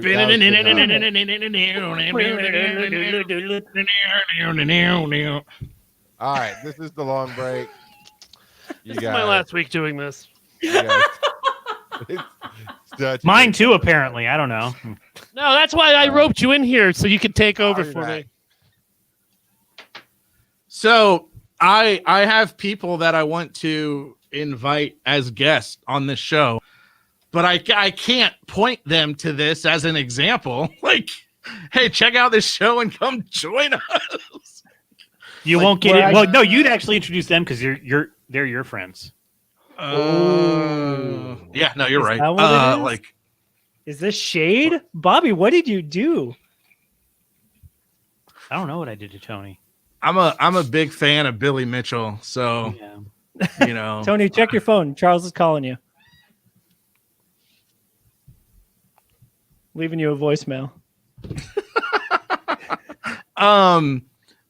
Didn't they give Billy Mitchell his title back? Didn't they decide just recently? Guinness Book of World Records did. Twin Galaxies did not. Guinness said, okay, Twin Galaxies, we don't have the same amount of evidence you do, so we're giving it back to him. So Billy actually likes me. Billy thinks the panel went great, and he actually likes me. It's just everybody else on the internet doesn't, so I walked away from the situation. So there was an explosion behind me, and I just walked away towards the camera. Does everybody not realize that it's like wrestling? Like, if you take it serious, you're the joke. Well, Billy's taking it seriously, so that's his whole life. That is his life, yeah. Built around that damn Donkey Kong record. Yeah. I mean, it's John Cena's whole life too, but like, that doesn't mean I can't see him. Like, I can't. Sir, you're standing right there, sir. Sir, I'm looking right at you. You see me seeing you. So just saying. Yeah, I mean, you know, I guess when that's your thing,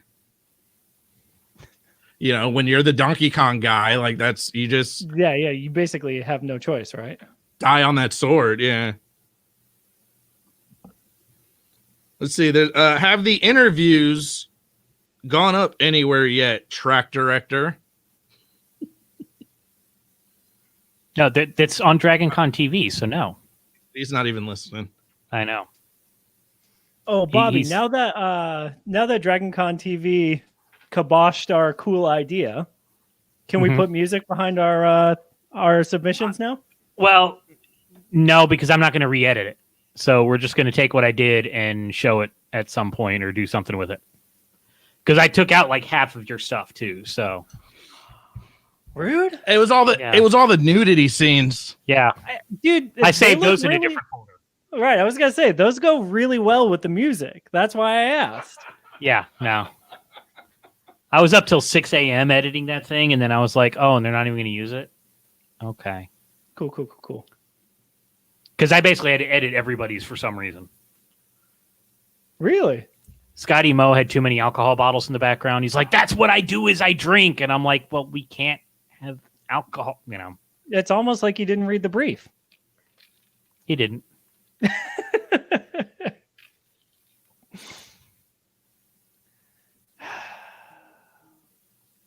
Who do you think Charles is talking to? That's more interesting than us.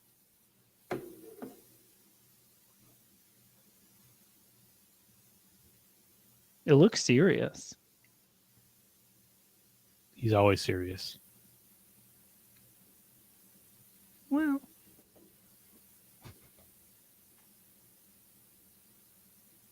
All right.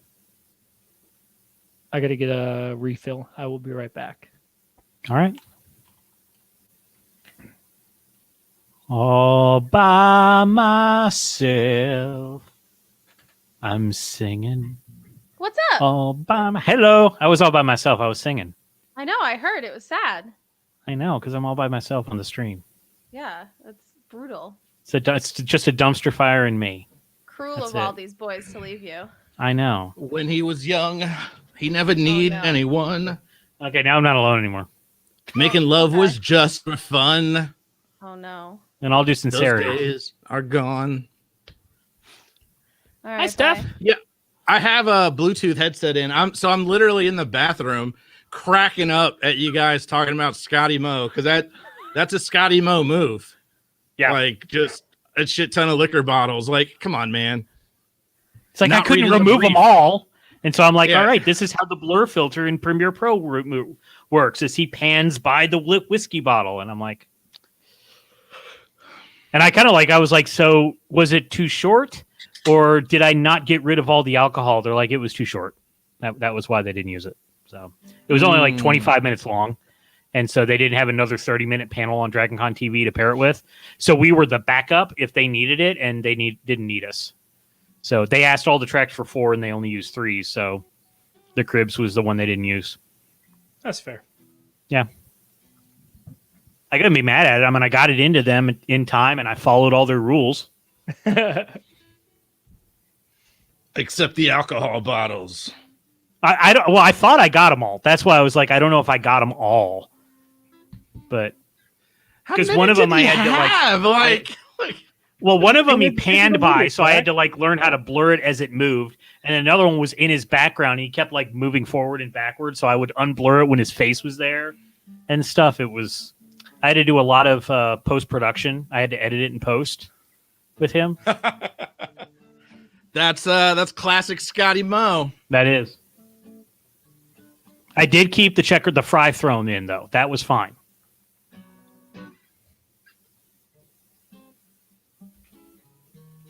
Hey, so this just happened. I'm like, oh, I'm off work tomorrow.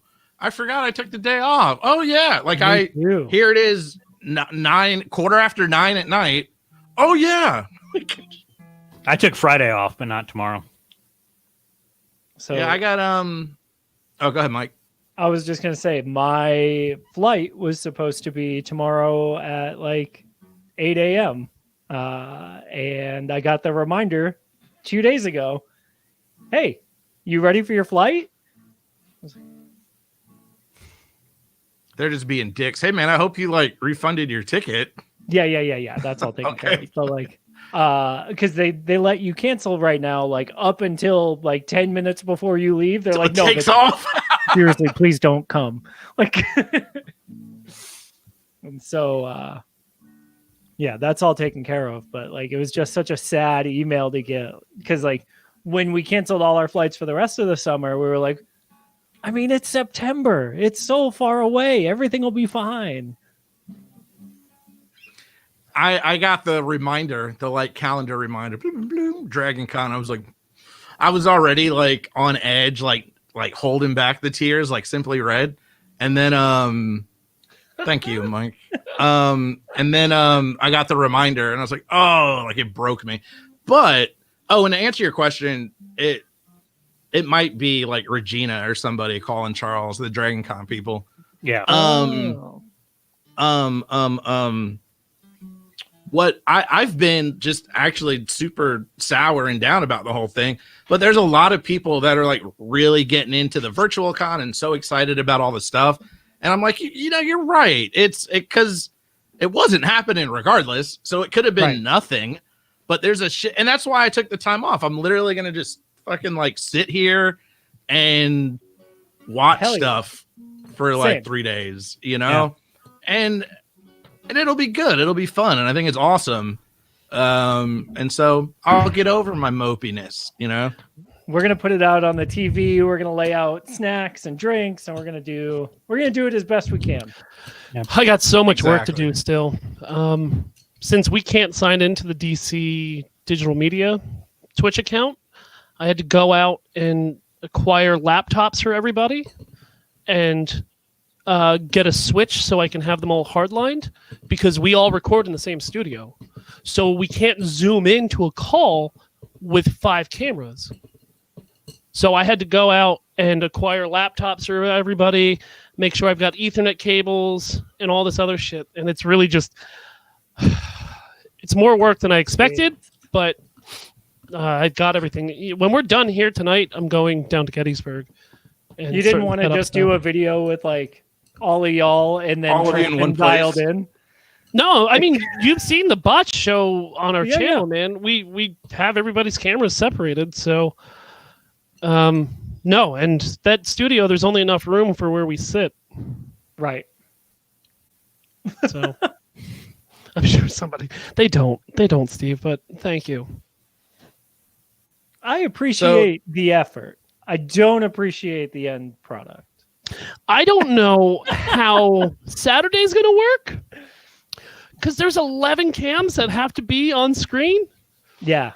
So we tried it out last night. Oh, we did it last night. Gosh, it looks fine. How are we buzzing in? Hand raise. Good. Hand raise. Yeah. That's not going to be contested every fucking time. It'll be on Kurt. All right, I'll talk to decide. I'll talk to Kurt. That's how I do most things. I just let Kurt sort it out. Don't you cheat. No, I won't. I'm just going to talk to Kurt. He's going to give him an apple now. Yeah, he loves apples. He's like a horse. He is my workhorse. So you got to feed the pony. So a little behind inside baseball, I guess. Is it behind baseball or inside baseball? Inside baseball. Behind the scenes, inside baseball. Behind the curtain. Inside baseball, yes. Behind the curtain also. Two of the panels I'm moderating, I didn't set up to moderate. I think I told you guys one person backed out, and then the other one, someone else had stuff come up and they backed out. And so now I'm having to wrangle cats and get them to Discord and give them a rundown and make sure all these people are on Discord and Send ready to log in email, this Tony. time. That's the easier way. But yeah, it's just a lot of, again, cat wrangling that I wasn't signed up for. So that's my day tomorrow. Make sure everyone's good to go. Everything all right, Charles? Yeah. There's this thing coming out right after Dragon Con, and this guy preps, and he was like, I'm in the middle of a show. We're at the break. What can I help you with? Yeah. And I answered his question. Then he just went on about how much he needed to prep. I was like, I'll get you information tomorrow. We're cool. Thanks. I gotta go. All right. Nah, he's a good dude. And the viewers loved it, Charles. Yeah. I'm sure. They were stoked to watch you talk on the phone. So. As I randomly removed people from the room and threw up other pictures and stuff, that I got. All right, I'm ready to go. Let's go. All right. Shit. There's the marker. Let me hit my 30-minute countdown. All right. That's a good idea. And here we go.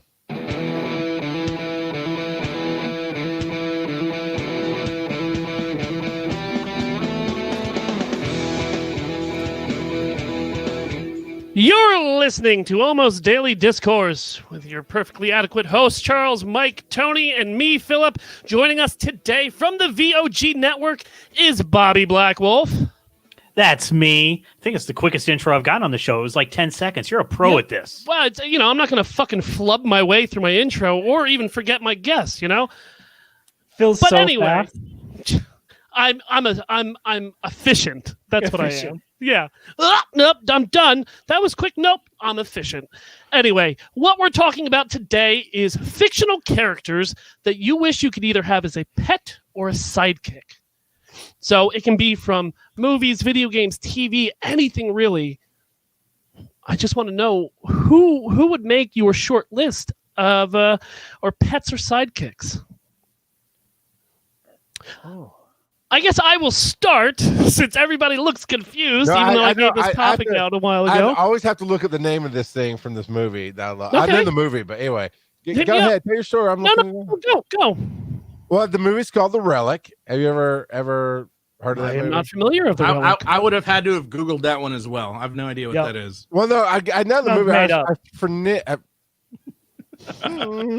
The monster's made up, but it's the Cthulhu. It's an enormous. Bless you. What the hell? What is that? Okay. So I love this movie. It's one of my favorite monster movies. It was in the 90s, 1996 to be exact. Back when Mike actually still liked Elijah Woods. Is when this movie came out. I was 12. I didn't have opinions. Oh, I've got a 12-year-old in the house. Yeah, you did. So it's this idea. It's raising awareness about how all cultures, but our culture steals from other cultures. And so it starts off with this archaeologist in the Amazon forest, and and he's basically taking some of their stuff, and they give him this drink to drink, and he gets all high and psychedelic and this and that and the other, and then he just kind of disappears. And it's set in, I think, the Field Museum of Natural History in Chicago, and his stuff shows up, and all of a sudden people start dying, and this monster starts stalking through the thing, and it comes from this South American, not Amazon, I'm sorry, South American. Is this Night at the Museum? Is that what you're talking about? No, not in the museum. Night at the Museum. Yeah, This he one wants kills a lot Ben of people. Stiller to be his sidekick. Yeah. Well, I mean, Ben Stiller can only be sidekicks. He's never really a good leading man. And Robin Williams, Mr. Robot, before anyone knew who he was. Yeah, it's Night at the Museum. You know, Tony, I'm going to hit this button right there, and I'm going to move on. So there's this monster, and it eats. This is the first time I learned about the thing in your brain called the hypothalamus, long before I went to EMT school. But it tries to eat the hypothalamus from the brain, and that's the thing. So the South American lore is they would create this beast, and then they'd hide up in the trees, and it'd go around killing its enemies and living off of the pitocin or whatever in the hypothalamus. And when all the enemies were dead, the beast would die off, and everybody'd go back to living. And just the concept of that monster, I was like, I want him as a pet. I want that monster as a pet. Phil tries to kiss me again. Go eat his goddamn hypothalamus. Get him, Brutus. Get him. So that's what I wanted. Wait, so we're assuming here if you take some crazy demon, like they're just on your side now? Like if we're going rules to this topic. Yeah, if we're going with that, then I would get like a predator, right? Like who wouldn't just get predator? It could be your best friend. My assumption was like, predator would probably want to hunt me, but and that wasn't my answer. I did think about this beforehand. Watch your mouth, Phil. But I was like, if we're doing that, then I'll just take a predator. Well, I'm sure you could go anywhere in your neighborhood, Tony, and find a couple predators out there if you're really looking. I got a website where you can find some predators, bud. Oh man, I'll just wait. They have to come and introduce themselves to me, so I'll just wait. Wait, it's not gonna kill you? Then I have to change my answer. Yeah, right. It threw my whole thing off. No, like I had the predator thinking it's it was friend. gonna murder me, so that I never had to see you guys again. It's the one way to quit the show. It says fictional characters you wish you could have as a pet or a sidekick. Yeah. No, you're right. The idea is it won't kill you. Okay, Yeah, you're right. I just didn't think that far. Shit. Should have It's a got good But joke, honestly- Bobby. That That's is a good joke. That's a real Goddamn. good joke. But that's always been my answer. I just always forget the name of it because it's not said very much in the movie, and it's a weird mouthful, Cathaga. So, but yeah, go check that movie out. Phil, don't do it because you won't want shit. But everybody else, go check that movie out. It's fun. No, I'm it's sure called? the The horror sci-fi movie, The Relic from 1997, is at the top of everybody's list to see right now. It's a good way better than to. the Leprechaun. I guarantee you that I will not That's your watch bar? this one. That's your bar? Is the Leprechaun? I said Leprechaun was shitty. That's all. I was That trying dude went look to past it, Phil. space. Like, See, this isn't even a good question for Bobby. He has his own stuff in Lubbock. It's called Rob. Wait a minute. Rob is straight up a fictional character. He has said so many times. No, he's real. I will point out, before he went to space, the Leprechaun went to the hood. he did. And then after the hood, he decided, I think I'll go to space now. I just want to make that clear, just for historical records. For the For me, archive. before I thought of a good guy predator, because again, I didn't think about it. I wanted Orko from He-Man and Snarf from the Thundercats, but I wanted both of them, like a little At the same duo. No, see, you guys always got to make things weird. I just want a cartoon alien cat and a cartoon mini wizard. Don't make it weird. Don't make it odd. Snarf. He exclaims his own sentences with his own name, which is only something like a rapper would do. So I want Snarf and I want Orko, and that's how I would just roll around. I want to see Tony. I want you to do that in our next game show. Just start putting exclamation points. Tony! Tony! Snarf. That's good. Yeah, no, that's it. That's Snarf and Orko. That was the top of my. As soon as I saw the question, I was like, Snarf and Orko, and then I just got stuck. Couldn't get past it. See, I figured you just would have gone with 40 Chewbacca's if you had the choice, but only if they fit in the cooler. Yeah, and to up, be clear, not 40 Wookiees. No, specifically 40 Chewbacca's. All the same one Chewbacca. Some of them, there was like a gray one. I don't remember. There was too many, but I don't know if this is specifically for you, Tony. But what about Stefan Urkel? I wouldn't want Stefan. I would want Steve. You know, you want the guy that makes you look better. There we go. B-Mail. Yeah, Everyone wants Steve. That's why I have a Dennis, right? Because when you compare the two, it's just like, oh well, like everyone has a Millhouse, right? Yeah. You know, Tony, you have Charles, Mike, you have Anthony. Like we all have our Dennises in our lives. So, and if you're not the Millhouse. Or if you don't have a Millhouse. You are the Millhouse. You are the Mill. Look to your left. Look to your right. If you don't see a Millhouse. So when I was thinking about this. Oh, there we go. 2 Millhouses. The first person that really came to mind for me would be Garth from Wayne's World. I think Garth would be a good little sidekick. You know, quirky, quiet. I'm the outgoing one, so we kind of have that demeanor. He can play the drums like a motherfucker, right? And he always has little weird rock and weird references to kind of lighten it up a little bit. So, you know, that was one of the first names I thought about. Is Dennis not your Garth? No, Tristan is my Garth. Dennis is my Millhouse. Gotcha. Okay. I wasn't paying attention. I'm sorry. That's on me. No, it's all right. What about you, Mike? Well, so mine right away, Gizmo. A Mogwai. Not just any Mogwai, but the Mogwai, Gizmo. The Mogwai. Hands down. That's a good answer. And like, fucking, oh my God. The cutest fucking little guy sings songs, dresses up like Rambo. Hell yeah. Hell yeah. Would you be a good Mogwai owner though, or would you kind of test your limits and see, you know, maybe I can train one of these bad gremlins? I wouldn't take the chance. You wouldn't take the chance like that? You see how hurt he gets when he gets wet? That's so sad. Yeah, you're right. Damn cute. I wouldn't want to do that. But he has some shit matted in his fur. He kind of stinks. He's got 5-day-old food on the back of his collar. Yeah, how are you going to clean him? Carl, I never say anything about you, man. Can't you use like a dry? That's dry shampoo, right? Yeah, I was gonna say, can't use a dry shampoo on a gremlin. You know, I guess a little Febreze wouldn't hurt, right? Yeah, as long as it's like powder or whatever. Powdered. They cover that in Gremlins 3. Like, how do you clean the gremlins? When I was younger, I kid you not, was wholeheartedly convinced Hulk Hogan tore the film strip in Gremlins 2. I was like, what happened? What is? Somebody call the usher. Hulk Hogan is here and he's ruining the movie. And then the King of Kong showed up. It's fucking great. Bobby, poor Bobby.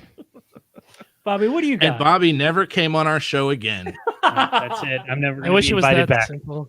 I was like, I've had to think about a couple things. So I'm like, do I want to do the cheat from Homestar Runner? No. Yes. But Agent of Chaos. But I will actually say for the pet is I have this one answer. Anytime anybody asks, what's your unpopular opinion? What's a movie that you love that everybody else hates? And then I say it, and sometimes I'll get surprised. People will be like, no, I really like that movie. It was really underrated. But for most people, they look at me and they're like, huh? And it's the 2005, 2006 that came out around the time, Speed Racer. The Wachowski Speed Racer, which in my head, is the best actual live action adaptation of an anime that captures the feel of the anime. It was great. A lot of people hated it because the Wachowskis had just made The Matrix, so they were expecting The Matrix, and they got and cheery, funny, happy anime, all centered about racing, and they didn't like that. But so for the pet, because one of the reasons that it was really great for me was Chim Chim, was the monkey, because monkeys make everything better. So I would like to have Chim Chim with me all the time. But I like that it's specifically the Wachowskis Chim Chim, not just any old speed racer Chim Chim. It's the Wachowskis, it's the movie one. And I'm hearing, I've heard here and there people like are saying like, oh, that movie's actually really good. Like it got panned, but it's getting like a cult following. I've never seen it. I've never seen it. I need to check it out. Yeah, no, it's great. It's just at the time, everybody had just come off The Matrix. And so that's what they were expecting. And that's not what they got. And they didn't like it at the time. And I loved it. I just had a lot of fun watching it. It's real fun. As long as you can just understand in your head that this is a world that everything revolves around racing. You accept that reality. You're good. And it's the dude from Lost, right? Wasn't he Racer X? Yep. Yeah. But it also had John Goodman and Susan Sarandon. What? And As the parents, right? Yeah. Yeah, they were the parents. Yeah. So we got some good ones from the chat room. Kurt says Troll from Troll 2.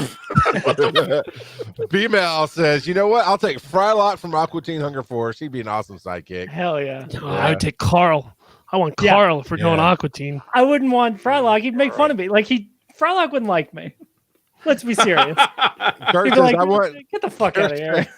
Kurt says, I want Sloth from Goonies with me all the time, and that's why he does Nook's Tavern with Phil. Well, you could just move down to Georgia and hang out with Charles some more. I need to do it. Yeah, well, you were doing your bit for that's fine. Just because you live in Georgia doesn't mean Charles is going to hang out with you. Right, Tony? Oh, yeah. Charles has never visited me. I've visited Charles like 3 or 4 times. This is true. He's never each time. I live 100 miles away. It's an hour and a half drive. Charles is convinced. He's like, yeah, isn't it like 4 hours? I'm like, well, you can get through the state in 4 hours. What are you talking about? Yeah, it's like I live 25 miles away, and it's an hour and a half drive. So I mean, it really doesn't mean anything. That's true. Steve says, I would like Lieutenant Dangle from Reno 911 as my shift commander, please. No, is Dangle? Is he the one with the new boots? Yeah, new boots. The short shorts. I'm gonna go. The Labyrinth, and I always wanted the Rock Monster as my best friend. You know, interesting. I liked all the characters. I liked the fox. I liked a lot of the goblins. I liked the baby, but the Rock Monster, there's something about him that I was like, you know what? He can call the rocks. How cool is that? He can call the rocks, and they beat shit out of him. You like the baby? The baby with the magic. The baby does the voodoo. Nobody gives a shit about the baby. They have a whole song about the goddamn baby, Tony, you heartless little fuck. Like, oh, you know, baby Toby. Oh yeah, you know he's a turning point in the movie. I'm sorry. Did you mean Jennifer Connelly? No. She can go. She can go. Baby. The babe with the power. What power? The power of voodoo. Yeah. We're getting Charles a fucking baby T-shirt for Christmas. It'll be his first Christmas. Big baby Toby head on a shirt. On the back, it'll just say, "Actually, it's Jesus." So the baby grew up to be like a puppeteer and made like a new Labyrinth movie. It's actually like whatever new movie or puppet or something. He grew up and did that. So we'll go with that, Charles. That's why you like him, because he grew up to do stuff. The Rock Monster is what makes me cry. Every time I watch the movie, I'm good until the very end, and it's him and the other thing when they're oh no, it's the other big monster that's saying goodbye when they fade away. I'm good. I'm in until that minute, and then it's just tears. When they're like waving goodbye and they disappear, I'm done. So I have to turn it off before then. I'm like, whatever. Kurt says, I want Artax as my sidekick, but only the Artax from the end of the movie. Our listeners get oddly specific. Yeah. Yeah. Well, when one of their hosts proclaims that the baby's all right for the labyrinth, I mean, what the fuck do you expect? I don't. Yeah, it's all right. Top the baby, Phil. What do you got? Pluto. Well, I was kind of thinking about this, right? Because like, I wouldn't mind having a little Porg around, but I mean, he wouldn't be able to do shit except look adorable.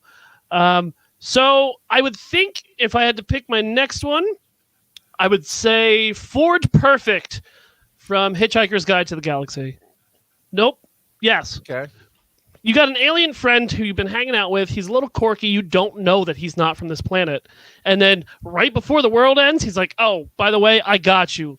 Let's get some beer. Let's get the fuck off this planet before it's destroyed.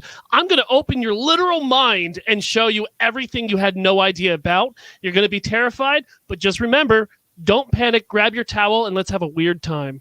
Like, that's straight up awesome. To just, your best friend, you've been hanging with him, drinking pints, yeah, he's weird, but, oh, wait, you're an alien and you're about to save my ass? Yeah, let's do it. Let's leave this fucking planet. Wait, so was this Dennis? I blacked out. I got confused. I could just see Phil getting really drunk one night, like, Dennis, man, I got my ring and I got my towel. Let's go, man. I've hung out with you this long. And Dennis would be like unbuttoning his shirt. I've been waiting for this moment for 5 years now. Zaphod Beeble Brox was pretty cool in the movie. He was all right in the books, but I liked how he was portrayed. Sam, I can't remember. Rockwell. Yeah, I love Sam Rockwell. He just quirky so well. I love that movie, man. And people pan it a lot, but I love it. And I think Mos Def fucking kills it as Ford Perfect, man. He's a shining bright inside that. You don't even know his name. It's Prefect. What? Is it Prefect? Yeah. No. But in all seriousness, it's perfect. God damn it! It's Mos Def. That's his name. No, I know that. You're right. You're right. I fucked up. My dyslexia changed some letters around. Welcome to Almost Daily Discourse. Is what we do. I think I'm picking up on this after 3 episodes. You'll be a pro by the time you're ready to go. Right before you kick me out. I go with just the random things that pop in my head. I try not to think about it too much. And after Snarf and Orko, I was like, okay, all right, well, come up with something else. My head went to My Pet Monster. I don't know if it was the animated from the cartoon My Pet Monster. There was actually a live action movie that I used to own that I probably watched 100 times. It's not good, but doesn't matter. And in the cartoon, I think he had magic powers. Go figure. But yeah, My Pet Monster. He could break through they gave him those orange handcuffs that he could break through. Right. If you're listening and you don't know My Pet Monster, it means you're young and look it up. He was pretty cool, and he'd be like a sidekick, and he's a pet and he's a monster. It's kind of like Charles's thing. It's a literal pet monster. Yeah. Yeah, that's fair. That doesn't eat hypothalamuses. I mean, it's I got you, Tony. I'm going to share my screen here, and everybody can see your pet monster. While you're doing that, Skeeter Valentine's my sidekick, y'all. Oh! He's so cool. Always so Skeeter. Cool. Always down to do anything. Kind of dumb. Scoot. I spelled it wrong. It still popped up. Wow. It still popped up. Wow. I'm sorry. You picked a green dude with a dick for a nose, and you're gonna wow my spelling of that. He's blue. He's blue. Look, I'll say it. Skeeter was like the black dude in Doug. Mm-hmm. So sure, much like Panthro and Thundercats. Apparently blue. That's the thing. Like, oh yeah, it's black, blue, whatever, same difference. So Skeeter, he was kind of like the black kid. Skeeter was awesome. I don't know why in that picture he went evil that Charles just had pulled up. I don't remember that one. I don't know. I just remember him being rad as shit all the time doing skateboards. What's with second row? And he skated. What is going on there? And then the fifth picture in. That's him hollering at Patty. Everybody wanted to talk to Patty. That's something. Yeah. Yeah, then the evil one over here on the end. I don't know. So Patty got a haircut when they moved to the Disney Channel. Yeah. Yep. And then her dad was in a wheelchair. Like, this is stuff we didn't know. Yeah. Huh. We there's a deep world apparently. If you, Bobby, do you have another one that you want to throw out? It better be somebody from Doug. Damn it. No, it's not. I'm going to go. Washington. I threw one away, and I'm like, you know what? I'm going to go pick that back up because I can cheat at this, just like the cheat from Homestar Runner. I'd want him to be with me because then he could make great music videos and paint for me and sing things about Strong Badio with the population tire, and he can do all my music videos for me. It'd be great, and we'll have light switch raves, and everything will be awesome. Did you guys see the great. Strong Bad at DragonCon last year? The guy that was No. walking around the podcast track as Strong Bad? Are we sure No. it wasn't actually Strong Bad walking around as because they were there? His accent was fucking dead on. And Ooh, I think I found it. Then it might have been actually him.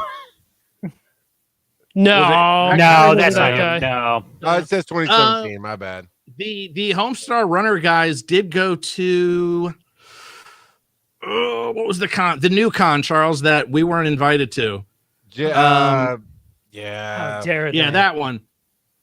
Long story. Yeah. Me and Tony are very Multis- not happy. Multi something con. Anyway, it was a first year con this year in Atlanta, and apparently they're making a board game. So the actual guys. Oh, nice. Yeah, they were there to promote that. I would like the cheat. The cheat. Yeah. The cheat is he's kind of like Orko in his own little cheat way. Fun fact, they were my first in-person interview when I started podcasting 15 years ago at DragonCon because they had a vendor booth selling stuff in like 2005, 2006. So I'm like, hey, can I interview you guys for a podcast? They're like, what's a podcast? And then so they said yes. Kurt coming in. Animal for the Muppets, which mine is right up there. You can actually see it in the picture. I don't know. Animal might be a little obnoxious, like a little much to handle. You know? No, like, yeah, Are no. you He's saying I'm a little much to handle, Tony? Yes. Okay. You Next would question. think you're animal. if you're gonna go Muppets, I mean, I would go Rolf before I went Animal. I'd go Swedish Chef just so he could narrate. We're going to do the podcast at the dumpster fit, the dumpster, boom, boom, boom, the dumpster. Here, all your sincerity, Tony Bird here. All right, so I just- clip that and put that at the start of every show. Right? please. Yeah, now we have our voiceover intro. You're welcome, Tony. Sorry, Jenna. Yeah. I just multiverse. It was multiverse con. That's what it was. Yeah. Um, No, you don't understand how triggered Tony is about that con. in all It's a long story. sincerity, it's multiverse. I just couldn't have like I'm not dealing with that. I don't like non-animal crazy people. Like I need chill. Otherwise, you got to go. Like I don't want to have to babysit animal all day. I just couldn't do it. That's just me though. Sorry, Kurt. Good idea, Yeah, but no. sorry. I like Chris Wisdom for 3 days a week, 3 days a year. You know what I mean? Like Dragon Con, and then I'm done. So who would you have for another one, Charles?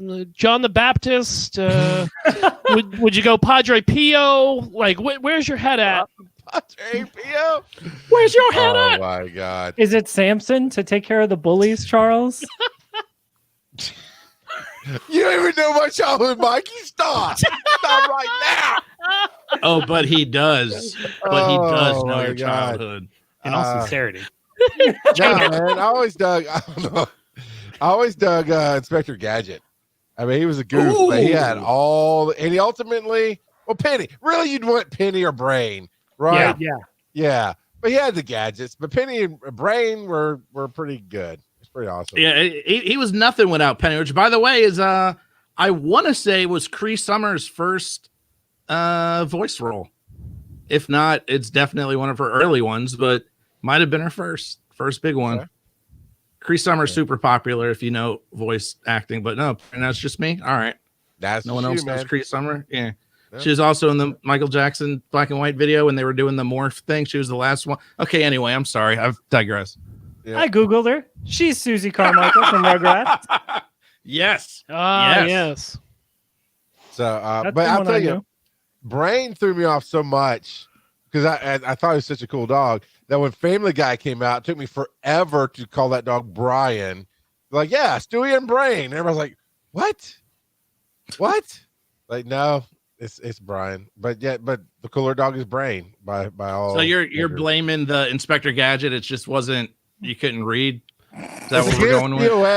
Hey, prefect versus perfect. Not everyone's prefect here. We're only human. It's okay. And who didn't want Falcor, right, as their best friend? So wow. Stephanie, push Mike out of the way and get on the goddamn microphone because you know what I'm talking about. I'm saying he probably sheds. It's my favorite movie. Not my favorite. It's one of my favorites. But you know what I'm talking about. Are you sure you don't mean Falco? Do you want Falco as your friend? Yeah. I want perfect. You mean Dirk Commissioner? That Falco? You mean the Smash Brothers character? What? Yeah. No, Phil, since you don't show any love to any of us, you got somebody you do show the love to? Because I'm done. I'm out. Yeah, the person that I ultimately have as a sidekick is Satan. Hail Satan. Thank you for everything that you have done this year. It's been great. I appreciate it. You've done great work. In November, I'm sure you'll pop up again for maybe 4 more years. So just keep being real and doing your thing. Hail Satan, and also your brother, Xenu. Hail Xenu.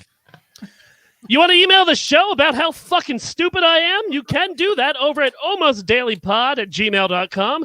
Hit us up on Twitter at almostdailypod. Facebook is at... get over it. It's at Daily Pod. It's everywhere. Fucking figure it out yourself, you idiots. You can follow me, though, everywhere at Imaginary Nomad. Twitch, Twitter, Instagram with a 1 because fuck you, Instagram. I want my old account back. Give it back to me. Also, I'm on Twitch.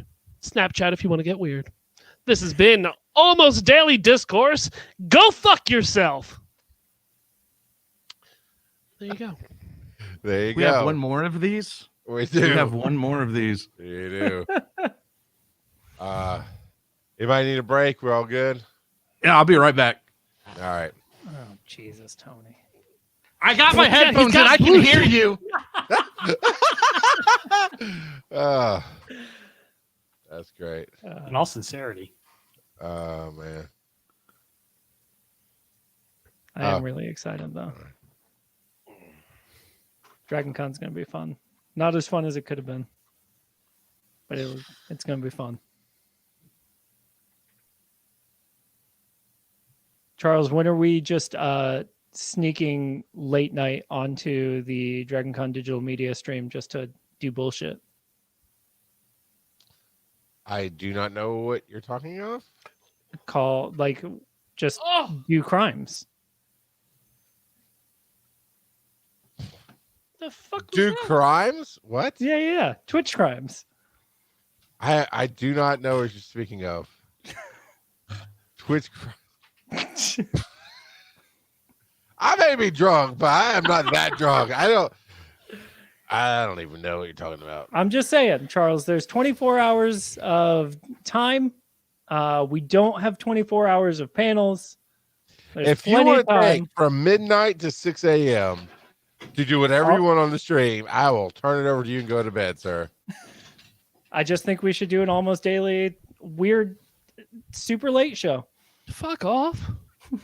So at the end of at midnight, he said you want all of us to come together and give our review of the day. panels Yeah. of the day. You've already worked 10 hours, Charles. I mean, come on. What's like 4 more? Quit being a fucking, I'm not baby about saying it. no. Just fucking go down the street, get some meth, and stay up all night, Charles. Yeah. I'm okay. I can do something like that. So what are we Shut the fuck up, motherfuckers. This is my thing now. I mean, Do you want me to cue you in? I'll cue you in. Watch for when I point can at cue you, my bud. own self, thank you very Okay. much. we can't like badmouth, or can we badmouth the other panels? It's Maybe your we'll do show. it Sunday, It's like the a last roast. night. Sunday we have Bro. the Mark Gunn special on Sunday. After Fuck Morgan. everything. No, I'm just kidding. So he won't be live, so it won't matter. But yeah, you want Phil to come on after an hour and a half of botched to then roast the other panels. And himself. Did you see how sick they get before their show? I don't think he'll be all right. No, after the show, it's party time. After the show, he's like, "Oh fuck, the weight of the world is off my shoulders." Yeah, he even let me stunner him last year. Yeah. Yes, I did. Yeah. And fully committed to it too. Yeah, it was Is awesome. that what the kids are calling it these days? Well, we don't want to TOS, Yeah. Can't say that TOS. we're Can I say butt fuck smoking. on Twitch? Yeah, you can. You can. Oh, okay. okay. Never mind. Our 2 shows are close. Oh, all right. Here you go. I don't never have to know get up what's gonna tomorrow, get. but I Whole just new- want to. Whole new meeting I to just- giant-sized team up there. You know? Hey-o! In his defense, Bobby, it was Mike. So Yeah. and Not that giant. Yeah, it was like medium-sized meetup, average-sized mini meetup. I don't have to get up tomorrow, but I still just want to go. So let's wrap this up. He has better things to do on this Wednesday night. Yeah. But seriously, though, Like, let's In all sincerity. In all sincerity. Let's fucking- The shirts are coming.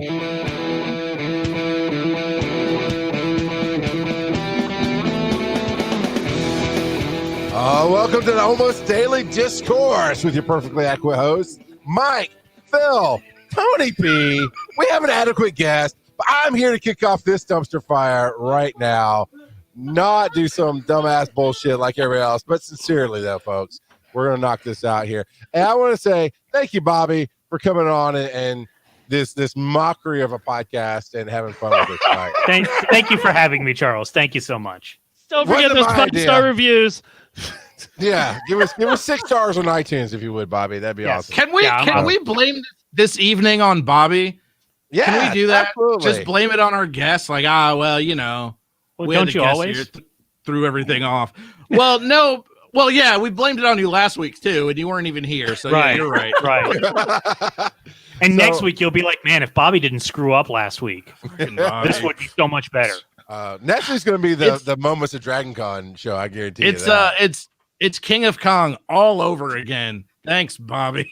Thanks, Tony. Oh, damn, Tony. All right, so my topic. At least people know where I am.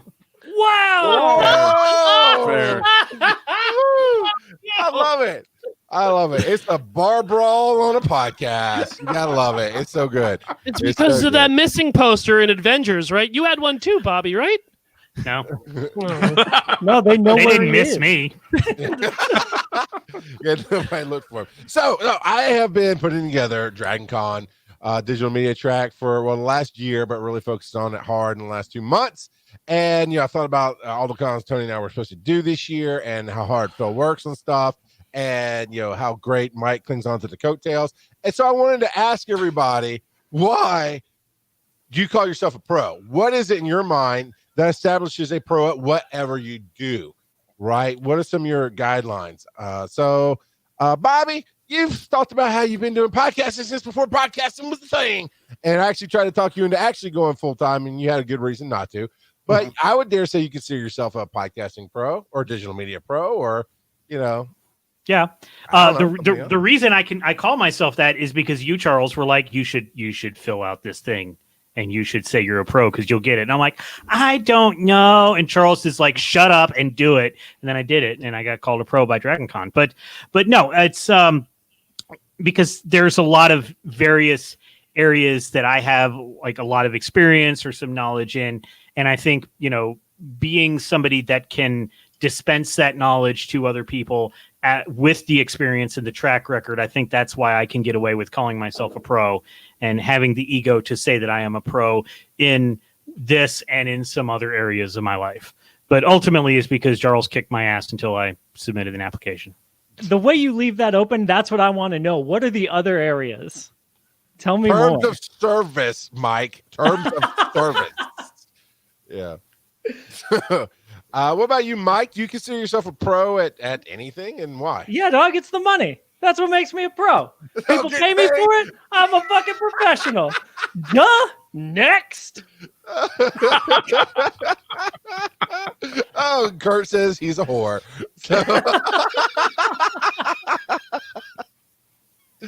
No, I think it's about like when you're fucking on, you're on, right? Like you come into a thing and you're ready and you do it, and like you've got your shit together. Even if your brand is that you don't have your shit together, like you know that that's what it's gonna be before you do it, right? Our fucking logo is a dumpster fire. Like to set the expectations, you know. But we also talk about the show like multiple times a week, and like we make sure that our shit is good and we like are ready for it. So I don't know.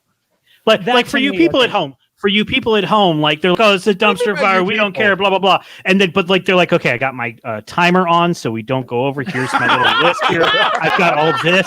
And we mute him, quick. Just so you know. Bobby had to leave the show for some reason. I don't know what happened there. No. There's a missing poster for me now. Disorganized. Oh God! I wish I had a missing poster. Bobby just brought that back instead. Right? That would have been great. I have the milk carton from Bobby. That's what he was on. Was the milk carton? Yeah. You're getting a little trigger happy with that drop button there, Charles. I think we've given you too much. And Tony's gone now, so there's that. No. Fucking hell! I want to know what Tony does. Tony, you've been working this industry, being the digital media, or I'm sure you've worked your job because you're like a super manager or whatever, but you've been doing this part time and you don't get paid. You don't get paid to do digital media, right? You don't get paid to host. So, but you would consider yourself a pro in everything you do. You know, Charles, you and I don't know why we put the most serious topic last. Now that we're all like, it just happens that way. Like, it just happened this week, yeah. Giggle fit, but you and I have talked a bit about this, and we may have even talked about it on your upcoming show. Which is it's kind of just in how you handle things, and so much like Mike was saying, even though this really is loose and silly and a bit of a dumpster fire, it's still how you handle it, how you prep, you put the work in. Put the work in for this, my day job, put the work in. So whatever it is, I consider myself a pro, and it sort of paints me in a corner to if I'm going to call myself a pro, I got to do the work of a pro. And so maybe it's backwards, you know, I'm like, oh, I'm a pro. Okay. Well, now I got to live up to it. So that's just how yeah, exactly. And that's just how I do most things. Charles and I have talked extensively. This podcast stuff, even the silly show, I consider it all work, and I try to treat it like work. I try to be on time, somewhat prepare, believe it or not. I do have my stopwatch up and my notes up and the chat. And I just, I try to treat and this is fun. I've been looking forward to this literally all day, but I still treat it like work. It's fun work, but it's still, I still try to be somewhat professional, contrary to appearances. It's hard work to look this disorganized, y'all. Now, somebody says, B-Mel said, if you were a pro, you wouldn't be unemployed. That's not true. I don't think. I think a pro is a way of life and a mindset and how you approach things, kind of like what Tony's talking about there, as opposed to just because you're good at what you do doesn't mean you get paid for it. It doesn't mean it puts food on your table. Phil, the day I met you, I asked, and this is a little known fact, but when we talk about somebody joining the network, there's a couple specific questions I always ask. And one of them is, do you work this like at least a part-time job, if not a second full-time job? And Phil, his answer was, I'm fucking here, ain't I? On the camera. And then the second question is, if you have a significant other, married, dating, whatever, do they understand that this is a job? And his follow-up answer was, I'm fucking here, ain't I? Phil, I would consider you a pro. Well, yeah. These Thanks shows. For coming, people. That's well, no, look. I mean, here's the real talk: is that these shows keep me up at night, right? I'm worried about my shows constantly, where I kind of lose sleep over them. You look at Botched. On the surface, it's just a bunch of drunken idiots playing D&D and making jokes. But realistically, there's a lot of fucking work that I put into that show every week. You know, I work a 55-hour job, and then I put 40 plus more hours into that single show, right? I consider myself a pro because I've put time in, but I've also put research in, right? I've spent the time to research what is the best thing for me. You know, what kind of mic do I want? What kind of layout do I want? And I'm also a professional because I keep striving to do a better job, right? Yeah. If I'm ever happy about where I'm at or how my layout is or how anything is that, I might as well quit, because then I don't want to push myself to be a better streamer, a better podcaster, a better, you know, online comedian. So it's really that. And it's gotten to the point where I have younger and smaller shows. They reach out to me. Hey, I like you on this show. I like you on that show. Can I give you my first episode to listen to before it goes live? Can you help us, you know, level in our mixing board from just looking at it and listening to it on Zoom? You know, it's little things like this that if you would have asked me 5 years ago when I started, would that ever be a thing? I'd probably say no, but I hope it would be. But now that it is, I'm ecstatic about it. Yeah. You know? Yeah. Yep. I'll tell you what's nice is working with other people that are also on that same, because it's an insanity. Like, it's an insanity. It's, you know, to constantly, I ran to the store yesterday because I wanted a new mic stand, and I had to be, just because I didn't like how it was coming in the thing. And there's some people you tell that to, they're like, oh yeah, I get it. You know, it's this weird craziness of the always having to do more, always having to be better. And it's not our day job. You know, I don't make a living off of this. You know, I have an office job that I also put as much effort into. And then when I'm done there, put the effort into this. But when you meet other people who are equally crazy, they get it and they help you, and everyone kind of pushes each other, and sometimes talk shit and sometimes clowns you if you come in and your mic sounds off.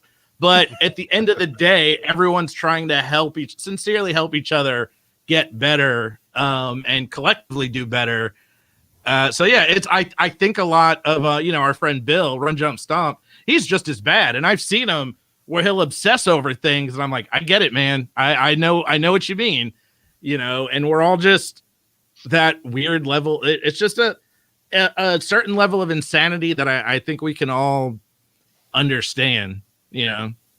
Yeah. But on a second beat, real quick, is something I tell people all the time is you need to invest time before you invest money, right? Yeah. And you need to be consistent in anything, in streaming, in podcasting, in like painting, anything that you want to be good and a pro at, you need to be consistent at it.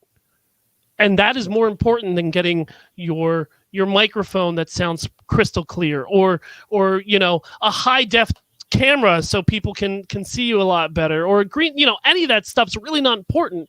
But being consistent on a schedule is the most important fucking part of this job that we do. Yep. I think you've got to believe in yourself, right? I think I tell you, the one thing that really sets me off in these podcast groups is when somebody comes in, it's like, I want to start a podcast. What should I talk about? Get the fuck out of here. What do you mean? If you don't know what you're going to talk about, why are you even here in the first place? Right. I want to be famous. Yeah. You know, well, okay. Or Health King did say I want to be a pro streamer. So yeah, that's not the same. But you're right, Phil. You got to put in the work. You got to put in the hours. You got to learn. I don't mind people asking what someone might consider dumb questions, like how to do this, or I'm trying to do this. The bigger one we see all the time is Kurt says on the stream, Charles, Mr. Inspiration. But you know, Kurt, if you came to me and said, I want to start a podcast, what do I talk about? You better goddamn duck, because I'm probably going to swing at you in person, because that's stupid. What's the one thing you talk about all the time, no matter what, that you stay up till 2 a.m? And that's not a podcast piece of advice. That comes from some other motivational book about what would you do as an entrepreneur. What is the one thing that keeps you up? You'll stay up till 2, 3, 4, whatever. And that's what you talk about. If you don't know that, you don't start anything. You don't even put the time in. But you got to believe in yourself, because the one thing I was talking to my son about this today, because he made some joke about how he sucks and this and that. But he's Rylan is almost 9, and so he just kept hammering, I suck. I was like, no, I hate those jokes. I will yell at Phil. I will yell at Tony. I will yell at anybody who makes that joke in my presence, especially on air. Because remember, Chris Wisdom used to do it all the time. I don't know why people listen to this. Every time I'm like, Chris, shut the fuck up, man. We got a good show. And I know it's a sense of humor, but I hate it. Because if you keep making that joke about yourself, you're going to believe the joke. And even if you don't, which I think you will, your audience is going to believe it and they're going to leave. They're not going to listen. I've turned off so many podcasts because, like, oh, this is a dumpster fire. Right? We use a dumpster fire because it's set next to it. It's fun. Oh, But it's really not, is it? prefect timing on that, Bobby. Yeah. There's as someone who's into comedy and humor, there's a fine line with the self-deprecating humor, and a lot of people rely on it. And every now and then, a well-timed self-deprecating joke is okay. It's funny, But to your point, when it's almost obvious when people aren't joking anymore, and it's like, oh, they really believe this, and it's not funny. It's awkward. I'm uncomfortable, and like, so I just think there's a fine line. Yeah, if any of us like had to stop and be like, no, guys, we have a good show. Like, yeah. Well, I mean, there's like you said, self-deprecating humor, but then there's just the hammer home joke of I'm bad or I don't know what I'm doing or this is horrible. And I tell you, it is a total crutch. And I get offended if I like a show and they do that. It's like, okay, no, you're good. First time I was like, no, people like your show. I like your show. Then they do it a second time, third time. I was like, okay, what am I, shit now? So you're saying I like shit. That's what you're saying. Yeah. And fuck you, man. I'm out of here. Yeah, I don't subscribe to bots anymore, Phil. You can't call me out on that. Patreon.com/bots. But like, if I flub up the intro, I'm going to be honest with myself and I'm going to laugh at it. Like, hey, I messed that up. But I don't think, oh, we're garbage and we didn't prepare it. We have a page of notes. I just didn't read them. Like the work is there. Yeah. So that, again, I keep hammering home fine line between, making fun of yourself for a mistake or something, and then constantly berating your product or your friend's product or your partner's product. Like, no one, enough. Yeah.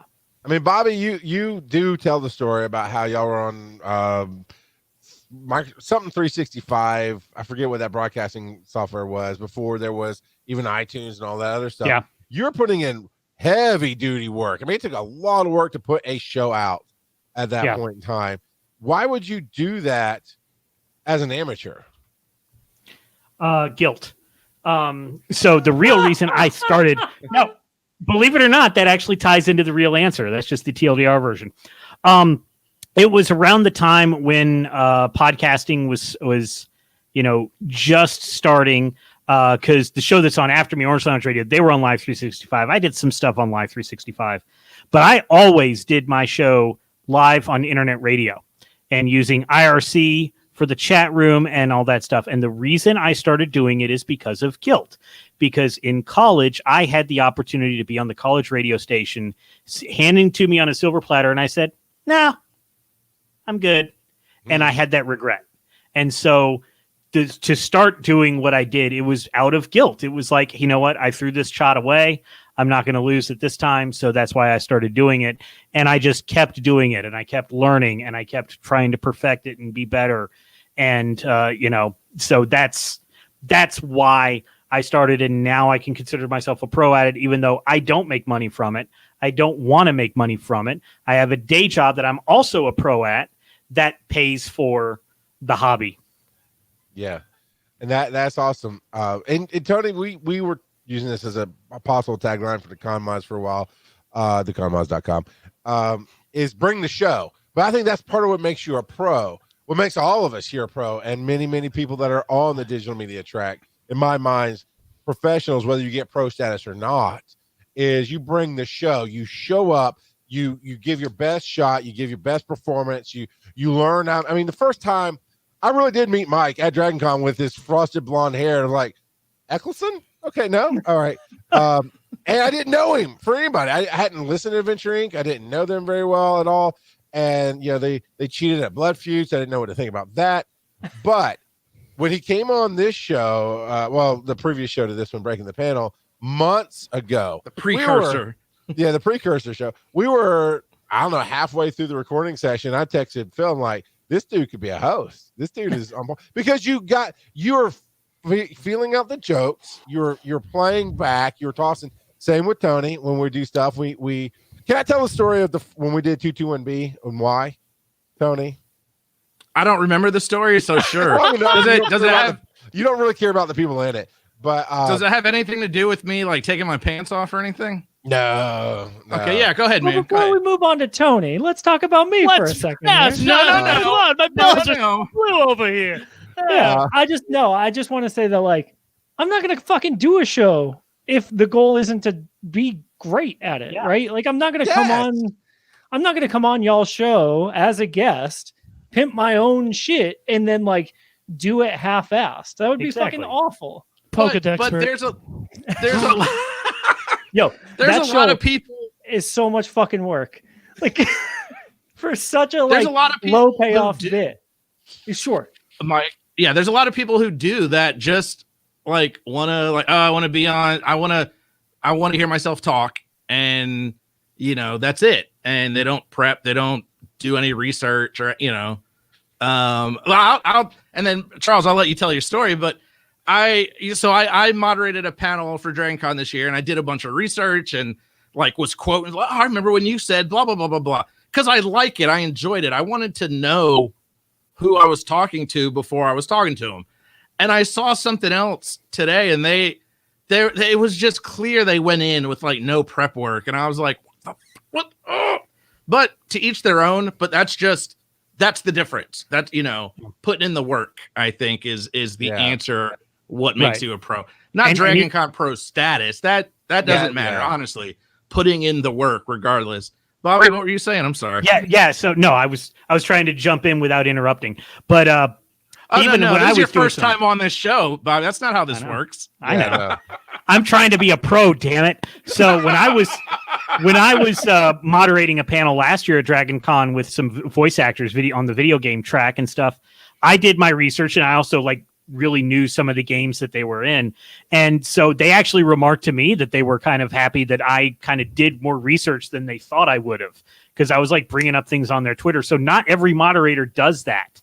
And so that's also the hallmark of a good moderator. And, I know we talked a little bit earlier about on a previous episode about my whole Billy Mitchell thing, doing a panel with Billy Mitchell where I didn't say anything for the first 45 minutes. I had a sheet. I did research, but I didn't need to lead the conversation, so I didn't read anything from it. But I did the research. Yeah, And there's definitely those times. What I'll say real quick is I've been to a lot of the panels. No, I haven't. That's not true. I've been to some of the panels on the digital media track, and everybody there seems to have their shit together, right? You go out of the digital media track, it's the fucking wasteland. Mm-hmm. And here's an example, right? Dennis. My dumb Dennis. Fucking right? Dennis. Dennis was booked to be on the Happy panel on the TV track, right? Happy is one of his favorite shows. He loves it. So what did Dennis do? Before the panel, he went through and watched all of it again. He went out, he got the books, he read all the books, had a huge list of notes, got to there, and there was 3 people in the seats. 2 of the panelists haven't watched the show, and the third one on the panel with him hated it, but watched it because she was a big Patton Oswalt fan. So he's just like, why did I put all this fucking time, effort, and research into it if none of it? But he didn't act like that. He approached that panel as if it was any other panel. He stuck to his notes and talked about it. And when he got off the panel, he was like, "Oh my god, that was awful." But it's that professionality or the of sticking through and just, yes, this is a bad situation. Yes, there's a lot of shit, but it's only an hour, and then we can move on from it, and we will learn from it. Unless there's an author from Variety in the article, then you can't move on from it. But yeah, musicians play open mic nights to one person. Comedians do open mic nights to one person. You play to the room that you have.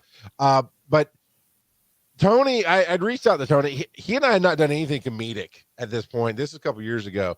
We're still waiting. Still waiting. Phil, if you show up to one of our game shows, you might see it. I'm just saying. No, I'm good.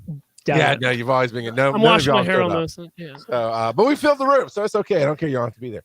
But I'm like hitting him up, going, "Hey, help me build something I can take to cons because nobody cares in the general con world outside of podcasting. Nobody cares about the business of digital media, and that's one of my passions is teaching people how to build the business, how to understand what it is to do what we're talking about a little bit here, being a pro, and what it means, and how to put the work in, and what you do, and all that jazz." And so he'd been working with me on that. And then it's like a Monday. I get a text like, "Hey, Friday, can you be at this hotel in Atlanta for 221 BCon to help me with the Geek Versus game show?" And I was like, yes, because that's what fucking pros do. They just say yes and figure it the fuck out when they get there. And he had committed with his partners at the time to do this show. And for whatever reasons, they were not going to be there. And Tony was not going to back out. So I walk in cold to him, and I mean, we've talked to each other. We knew each other. We'd never performed together or even been on. I don't even think we'd done a panel together for that matter. You're right. You know, Charles, I really didn't remember that. Because I have is it an elephant's memory? Who doesn't remember anything? A goldfish? I don't remember. Oh, yeah. I can't remember what animal doesn't remember. The elephant remembers everything. The goldfish doesn't remember anything. The goldfish. Yeah, that guy. And we really Weird place did to have a memory lapse. Yeah, we what's his sat name again? down. I don't know. There was like 50 white guys at that party. It was a Kyle, a Robert. I don't know. And yeah, I remember sitting out front, like, all right, well, let's just kind of like run through this real quick and figure out what we're gonna do and kind of get it together. And it worked. You know, it surprisingly worked. And then sort of was the launch pad for other stuff. But yeah, I watched your show. I'd put in the work before. I knew did your what you homework. did. Yeah. And to another story, he and I had a great weekend at Atlanta Comic Con the first year we modded together. And and we was like, well, we can't get the celebrities we want. Let's go find out why not. We went to Creed Stratton, is the actor's name, I think. He played Creed. Oh, I thought you just went to the band Creed is where I went. But they were actually fighting each other, Rocky style Creed, so it was weird. Yeah, it's Creed Bratton who plays the character of Creed Bratton on The Office. And that dude, the moderator, it got to a point where he was like, Creed had to go, okay, anybody got questions for me? I'll step up to the microphone. And the moderator was like, yeah, get him some questions. And me and Tony went, oh fuck, we need to start a business because we could totally blow this shit out of the water and get paid for it. You know? Yeah, it was the opposite of pros. And I don't remember who it was. I'm by no means gonna like call him out by name, but zero work ahead of time, you know. So it was fully contingent on the audience asking questions, and the audience, you know, I'm not going to give you my moderator spiel, but they're not always comfortable right away. You kind of got to warm them up and get everything going, and none of that happened, and it was awkward. It was. I mean, it had nothing to do with me, but it was still uncomfortable and awkward, yet inspirational. I want to say, and I'm gonna throw it to you guys, and then we'll wrap it up here. I want to say, I think gratitude is a huge part of being a pro. You know, it happens every year with the digital media track.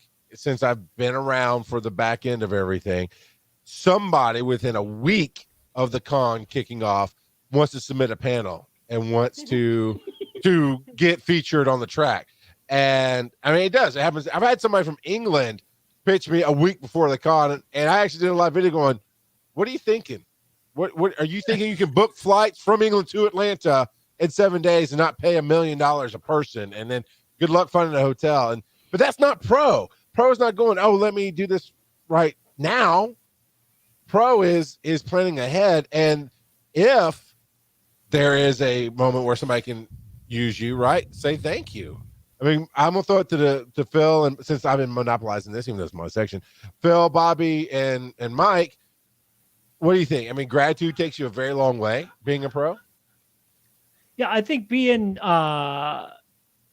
real, right, about the situation. So I don't know if it's always gratitude, but it's certainly always appreciation, right? And I don't know the like textbook definition of the two words, So I can't tell you exactly the difference, but like for me, it feels like appreciation is the crucial one and gratitude's the one that you hold for folks who fucking deserve it, right? Okay. Like for the folks who were pro yeah, first, right? Like that's my...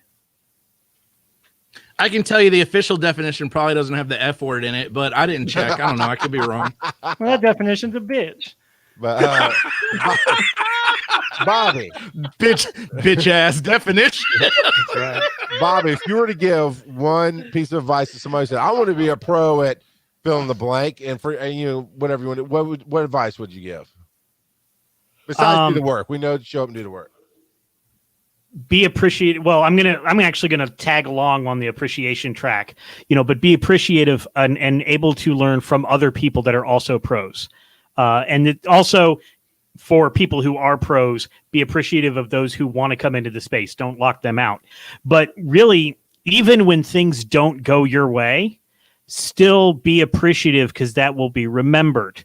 Funny story. I did something for the digital media track, stayed up until like 6 a.m., getting something ready. Yeah. And I submitted it, and I learned this week, we're not going to use that.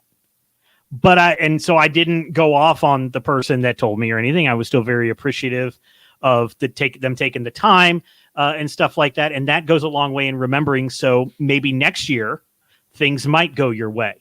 And so don't expect immediate gratification, but it may come at a later date as long as you didn't burn your bridge. So be appreciative of other people and don't burn bridges when you're frustrated and things don't go your way.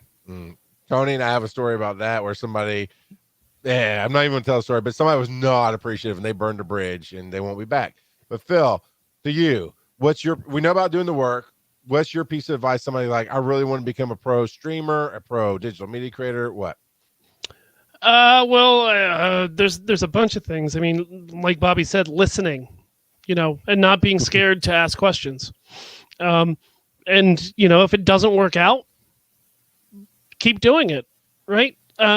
My friend of the show, or Tristan, right? Applied for pro status, didn't get it that year, right? So he said, you know what? I don't care that I didn't get it. I still want to be doing things. I want you to put me on panels. I want to show you that I deserve this in the future by putting in the effort and the time now. Yeah, does it suck that I didn't get a pro status? Yeah, it does. But what have you done to deserve that, right? Work towards it. Show people above you that, hey, look at this guy putting in time, effort, hard work. Yeah. That goes a long way to show people like, yep, I didn't get it, but I want it. I want to show you how much I want it. And I'm going to do things to show you how much I want to be here. And I want to be part of this. And the other thing I'll say real quick is just, even if you're streaming or you're podcasting or you're doing anything, and you're not happy with, let's say, views or download numbers or any of that shit, first off, it doesn't matter, because as long as you're having fun doing it, that's really the only fucking part that's worthwhile. Secondly, you're still getting people to show up. They're still giving you time. Time is the one thing that you can't gift to somebody. So if it's 10 people or 10,000 people, you should still be putting on the best fucking show you can. Because those people are going out of their way to give you their time. Hell yeah. Yeah. So, and I'm going to finish it up with, don't be afraid of tough love. I was afraid to give tough love for a long time. I was always afraid that people wouldn't respond or it'd be a negative experience. I'd crush your dreams. But I realized, honestly, I've had some dreams crushed that were unrealistic. And I've realized now that some dreams need to be crushed. And also, don't go chasing waterfalls, says Kurt. So there's that. But it's if you want somebody to do all the work for you, if you can't see the bigger picture, you're gonna get maybe verbally smacked a little bit. Sometimes directly, like I've had some sit downs with some creators and said, no, this is where you're great, and this is where you piss me off. And there's some people who just take their shot and they never come back because they were not grateful for it, and they didn't even get tough love. Honestly, you should want the tough love. You should want Phil to be telling you what he just said. No, go work for it, asshole. Go get it. Now, I'm sure you didn't tell Tristan that like that, but and Tristan did. did. Tristan, No, I did. Okay, you did. Yeah, I mean, I with said, Tristan, dude, you can. No, That's true. but also yeah. he has the ability to listen to people, take the criticism, and not be pissed about it. Go out and make their criticism wrong as soon as you can. Like, he was pissed, and I said, dude, you haven't done a fucking thing except show up for our own show. Why would you deserve this? And he's like, you're right. You are right. So then he went out and he made changes. Like, taking criticism and not being spiteful, but actually using it to help build off of is important, not only in this industry, but fucking life, dude. Right? Yeah. If somebody is like, hey, I don't like this, that you're doing this wrong, don't just say, yeah, fuck you, I'm doing it the way I want.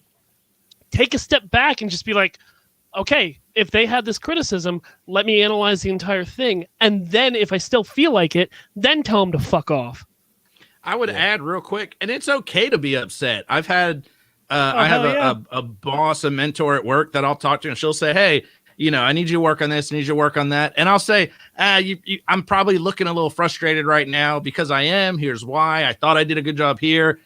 And I'm a little perturbed. I'm frustrated, but I'm listening. And it's not all or the other. It's fine to be angry. It's fine to be upset as long as you process it and still listen. I got to add in one thing, and it's super quick. Whatever you're doing, whatever you want to be a pro in, nobody owes you shit. So it kind of wraps up everything everyone's saying. It really ties up. You got to do the work. You got to, do the homework, nobody owes you anything. It's life. It's hard. It's tough. And when someone does give you something, goes back to what someone else said, appreciate it. So, and even after you've been, if once you hit that pro status in your head and maybe other people's heads, you're still going to get that criticism. You're still going to get that tough love. You're still going to get intervention staged across 2 different panels at the same Dragon Con from Charles. And you're just going to, but be appreciative of it and analyze it. Don't get mad. Don't get upset, and appreciate it. And, I didn't listen to what Charles had to say, but I'm still happy about it. And it was ultimate right decision, but it was still 2 different panels of intervention from Charles. Oh, I called you out. I called you out in a heartbeat. I did. I focused because one, I knew you could take it, but 2, I felt you were worth my time, and you were. And if you didn't listen, then I would have learned you're not worth my time, and it's okay. Yeah, I mean, you and me have fought.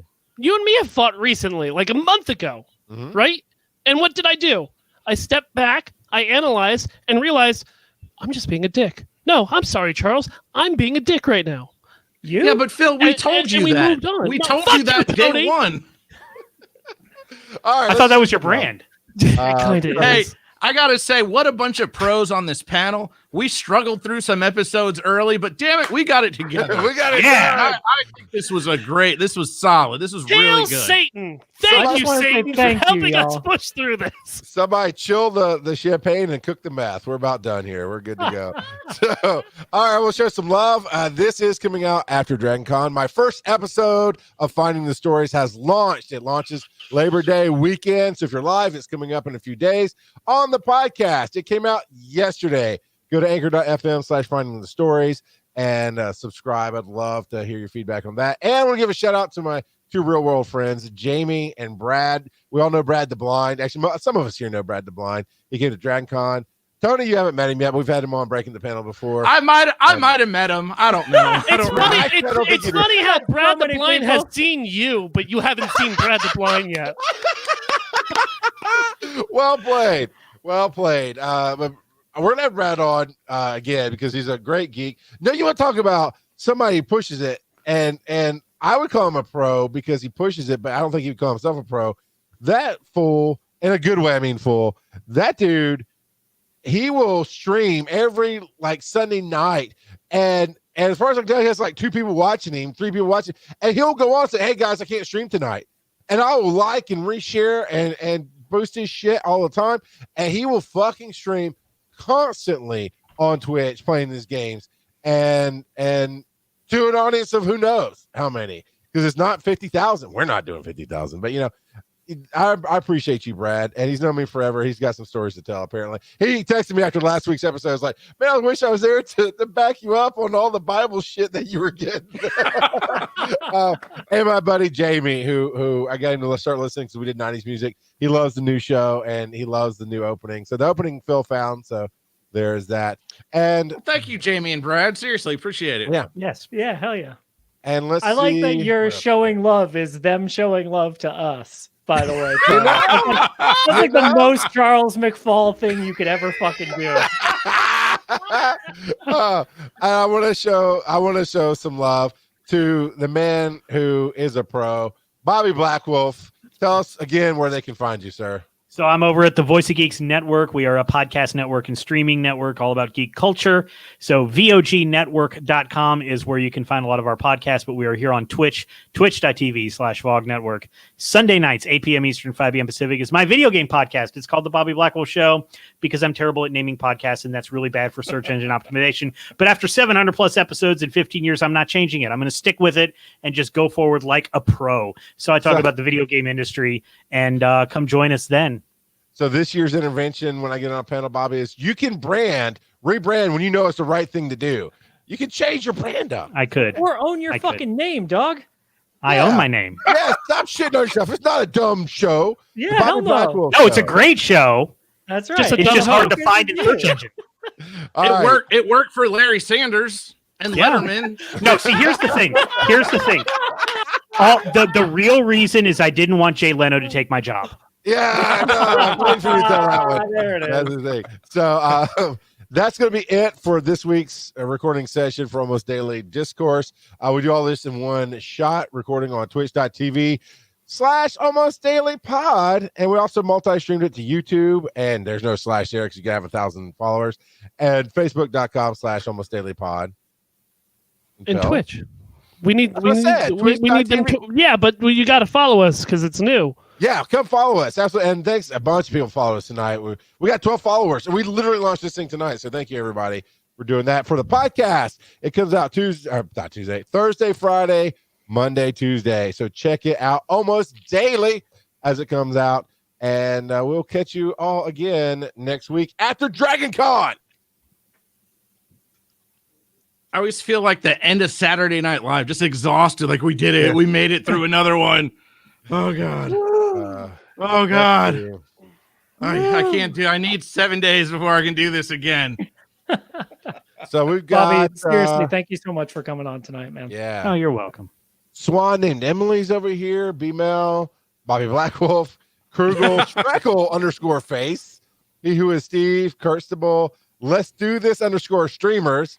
Lurks and Stealth King 500. So thanks everybody for being out here.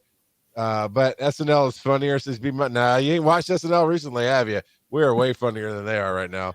So, all right, guys, we're going to be out. Thanks for tuning in. And we do have a Twitch home that everybody wanted us to get. So there is that.